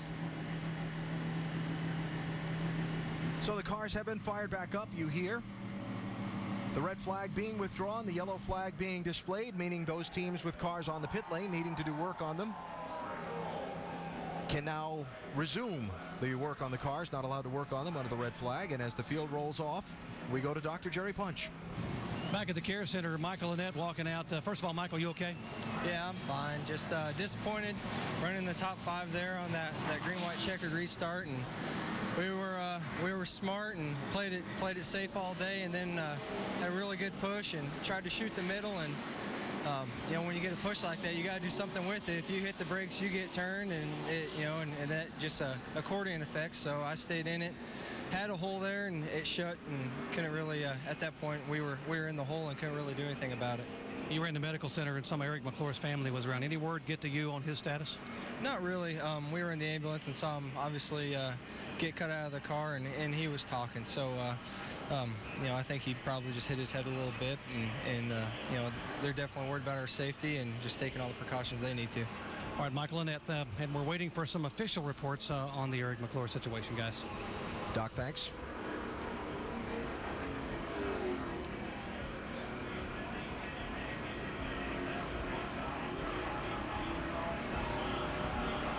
You heard Michael Annette's description of the accident. He went for that hole 3 wide with a big push in the draft from Joey Logano.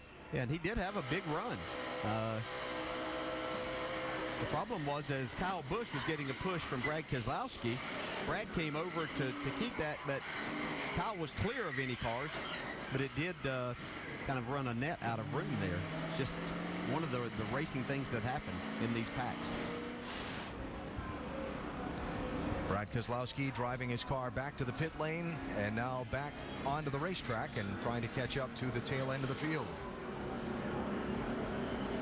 Elliott Sadler, championship leader, did a lot of time up at the front of the pack. You see the damage to the nose that dropped him back into the field. He's trying to struggle to the finish of this race and try and keep from giving up a chunk of points to Ricky Stenhouse Jr. in the championship.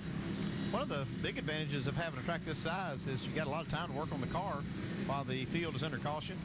Right now the pace car is just in the middle of 3 and 4, so they still have quite a bit of time to make some repairs here. We're good, plenty of time. Still another 45 seconds. They may need a couple of days on that one, though. Yeah, they might need a little bit more. Yeah. But they can help it a lot. They can get this thing where it'll make a couple laps pretty good. Yeah, they've actually done a lot from what we saw earlier whenever, you know, the splitter was way up in the air. They've improved that some and certainly taken a lot of tape and improved some of the other areas. Yeah, this is not from this last accident. This happened earlier, quite a few laps earlier. Let's check in with Jamie. Well, Adam Stevens, crew chief for the 18, and Joey Logano, you guys are sitting third right now. What is your game plan? Because we know his running partner's been on pit road a lot. Well, the GameStop Toyota's been really fast all day and stable, and Joey's done a great job staying patient. To be honest, we started with our A plan to work with the 2, moved on to our B plan. Now we're on our C plan to work with Kyle, our old Cup teammate and former Nationwide teammate. And, you know, with this short amount of laps left, watching the gauges is really out the window. It's all about just getting to the front and making your move in the tri-oval. And last week it was the 18 car that got beat by the 54. Perhaps it'll flip today, Dave. Well, the 5 car is still looking strong out there. May have a new advocate in someone we didn't expect to see back up at the front, Kurt Busch. He's back.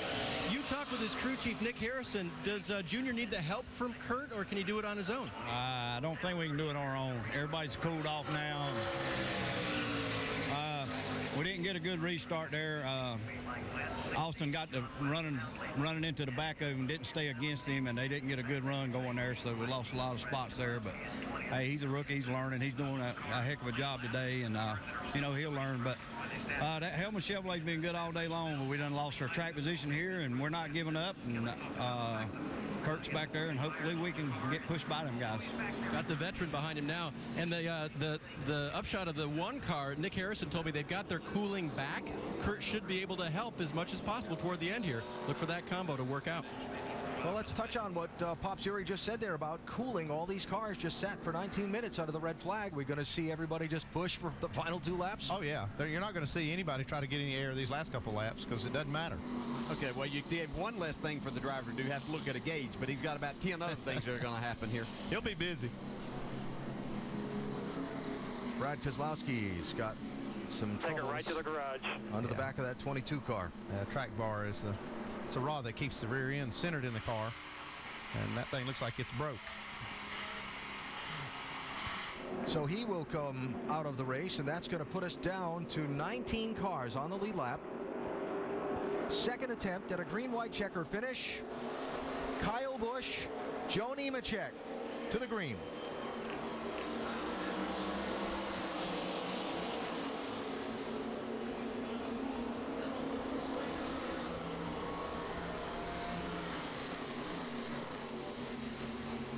So Austin Dillon, that 3, had a lot of damage to his car, but elected to stay out on the racetrack. Joey Logano pushes Kyle Busch clear. Cole Witt in the 88 with Ricky Stenhouse Jr. in the 6. Oh, there's more trouble. Sam Hornish Jr. in the 12. What a save. Nemechek is damaged, though. Junior just went below the yellow line just to miss all of that. Yeah, a lot of damage for Nemechek. Cole Witt sitting in a pretty good spot here with Ricky Stenhouse pushing on him. Defending winner of this race with a man who's finished no worse than 3rd in 3 tries, pushing him in the draft. A youngster, Cole Witt, in his first Talladega try in the 88. Stenhouse Jr., the defending champ, in the 6. White flag, last lap of the race. Who's going to get back first and win it? With you, white flag, one more.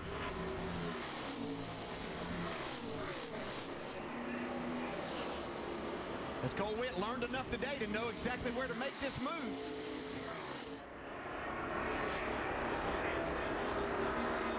And remember Daytona, last corner, that car in front got awfully wide. And will Joey Logano be satisfied to push Kyle Busch to a win? I don't think I would. Remember at Talladega, the finish line is not in the center of the tri-oval. It's past that final corner. So now still one more turn to go.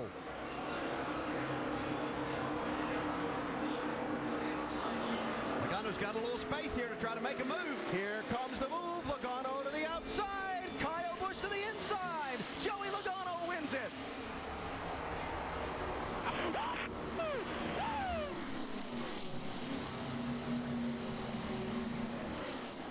Now that took some patience for him to wait that long to make that move. That's perfection at its best right there. He stayed on him to get a little separation between the 88 and the 6, and that allowed him to pull out and make the move. That was awesome. Hell of a job, guys. Wow, that's cool. That's really cool. Good job. I think they should be telling their driver that. I know the crew gave him a great car, but that was the driver. Joey Logano, third, second, and second. The last 3 years here. This time, helped his average. He made the move. He made the slingshot to the finish line and got Kyle Busch by 34 one-thousandths of a second. Another Talladega race with a last lap pass for the win.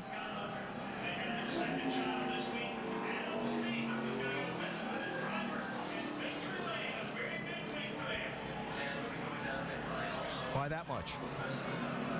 Great finish.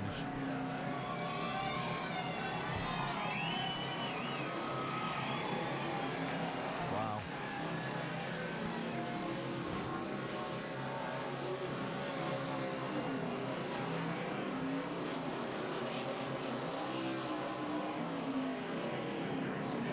Well, if he didn't melt that engine down in the draft in the race, he's going to melt it down in the victory celebration now. Celebration for the 18 team, Jamie. It is. Adam Stevens just talked to him moments ago. Last week, you guys were oh so close, but you came out in second. This week, different story. How exciting is this to win at Talladega? It's great. I tell you, we're blessed to have Joey Logano drive our cars. He is the master on these plate tracks. And here at Talladega, I mean, his worst finish has been third in this Nationwide Series. It's incredible. The GameStop Toyota was good all day, and we've been strong all year. We'll add a lot of laps. And to get back in victory lane here at Talladega is great. Adam Stevens going to go home to his brand new baby boy who was born on Tuesday. Alan? Very nice. Very nice. Now think about last week at Richmond, we had a short track race, right? We had Kurt Busch in the Kyle Busch 54, Denny Hamlin in the Joe Gibbs 18, side by side to the finish with Kurt Busch winning by a skosh. 1 week later, it's Joey Logano in the Gibbs 18, Kyle Busch in the Kyle Busch 54, came to the finish. This time the 18 got him by a skosh. Sam Hornish's car, all torn up. Finished 12th. See, Danica's got damage. More damage than what she sustained in that previous caution. See what's happening to them here. While we were watching the race for the win, this happened. Whoops. Looks like Sam ran Danica out of room. Maybe she didn't like that. I didn't think much of that.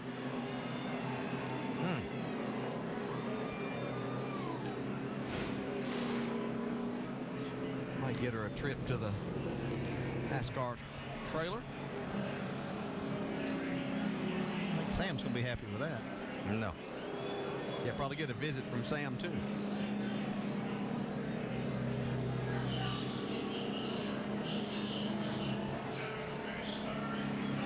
Well, we talked about Talladega being a day of big stress for the drivers.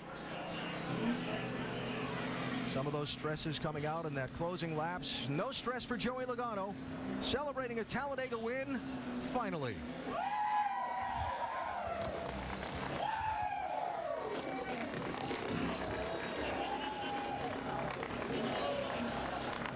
Well, this morning, Joey was talking about his amazing average here, and he said, yeah, but that doesn't include a win. This time it does. How did you wrap your head around sitting there for 20 minutes and then getting yourself back together to get the win? Oh man, we got just right position. You know, you got to position yourself for the end of these things. And I thought we weren't in the right position there for a while. The restart before the last one, we were like 6th or 7th, and I was like, man, that's not where we need to be. Then that wreck happened from 3rd. I'm like, okay, Kyle's good. I can just keep ahead of him. Fortunate the guys behind us didn't make a run on us, and last lap pass, just had to do it at the right time. So Kyle knew it was coming. He knew it was coming. But it was a lot of fun. 200th Toyota win. That's huge. I think GameStop, Max Payne 3 on the hood there. Guys give me a great car. This is, it's cool to win super speedway races. It's just, you never know what's going to happen, and you get them right at the last second. Those are the most exciting ones. What is it like for a driver? 90 degrees today. I can see you're soaking wet to sit there and stay patient this whole race to the end. That's all the Coca-Cola on me. They sprayed on me. That's all that is. But no, it was hot. It was sitting in a red flag is when you start steaming. But you know, stayed focused and you know, kept the eye on the prize. Indication for tomorrow? Yes, for sure. Look out, Joey Logano wants to do the double this weekend. Alan? All right, Jamie, thanks. And the final finishing order shuffled around a little bit on that last lap. Couple of key things to point out. Stenhouse Jr. got 3rd. Sadler came back for 10th. Wow, that's a big comeback for Elliott Sadler. He lost a points lead, but he stayed pretty close. See, Kurt Busch finished 6th after all of everything he went through today. Alan, I counted him out twice. Yeah, I sure did. Came back for 6th. Kenny Wallace in the top 10. Yep. Back here's where all the action was, with Sam Hornish and Danica Patrick still finishing the top 15. Last on the lead lap, Brad Keselowski in 20th place. He did limp around the final couple laps, even with that rear end flopping around inside the car. Kevin Harvick, some of the other drivers taken out in the accident, and some of those who failed to finish today. Joanna Long had the engine problem early in the race, and some of the drivers that went out early in the event. Reminder, the Summit Racing Equipment NHRA Southern Nationals qualifying 7 Eastern tonight over on ESPN2. The finals for the Southern Nationals tomorrow at 7 Eastern on ESPN2. Then the NASCAR Nationwide Series moves from Talladega to Darlington next Friday night, 6:30 Eastern, ESPN2. That is going to be a great race at NASCAR's most difficult track. Championship standings. Stenhouse squeezing in front of Sadler as we move on to Darlington next week. The last update we have from NASCAR is that Eric McClure is being transported to the UAB Birmingham Medical Center for further evaluation and treatment. That's the last update that we have. Our concerns with him, our congratulations to Joey Logano. World news or local news, except on the West Coast, coming up next. Thanks for watching ESPN on ABC.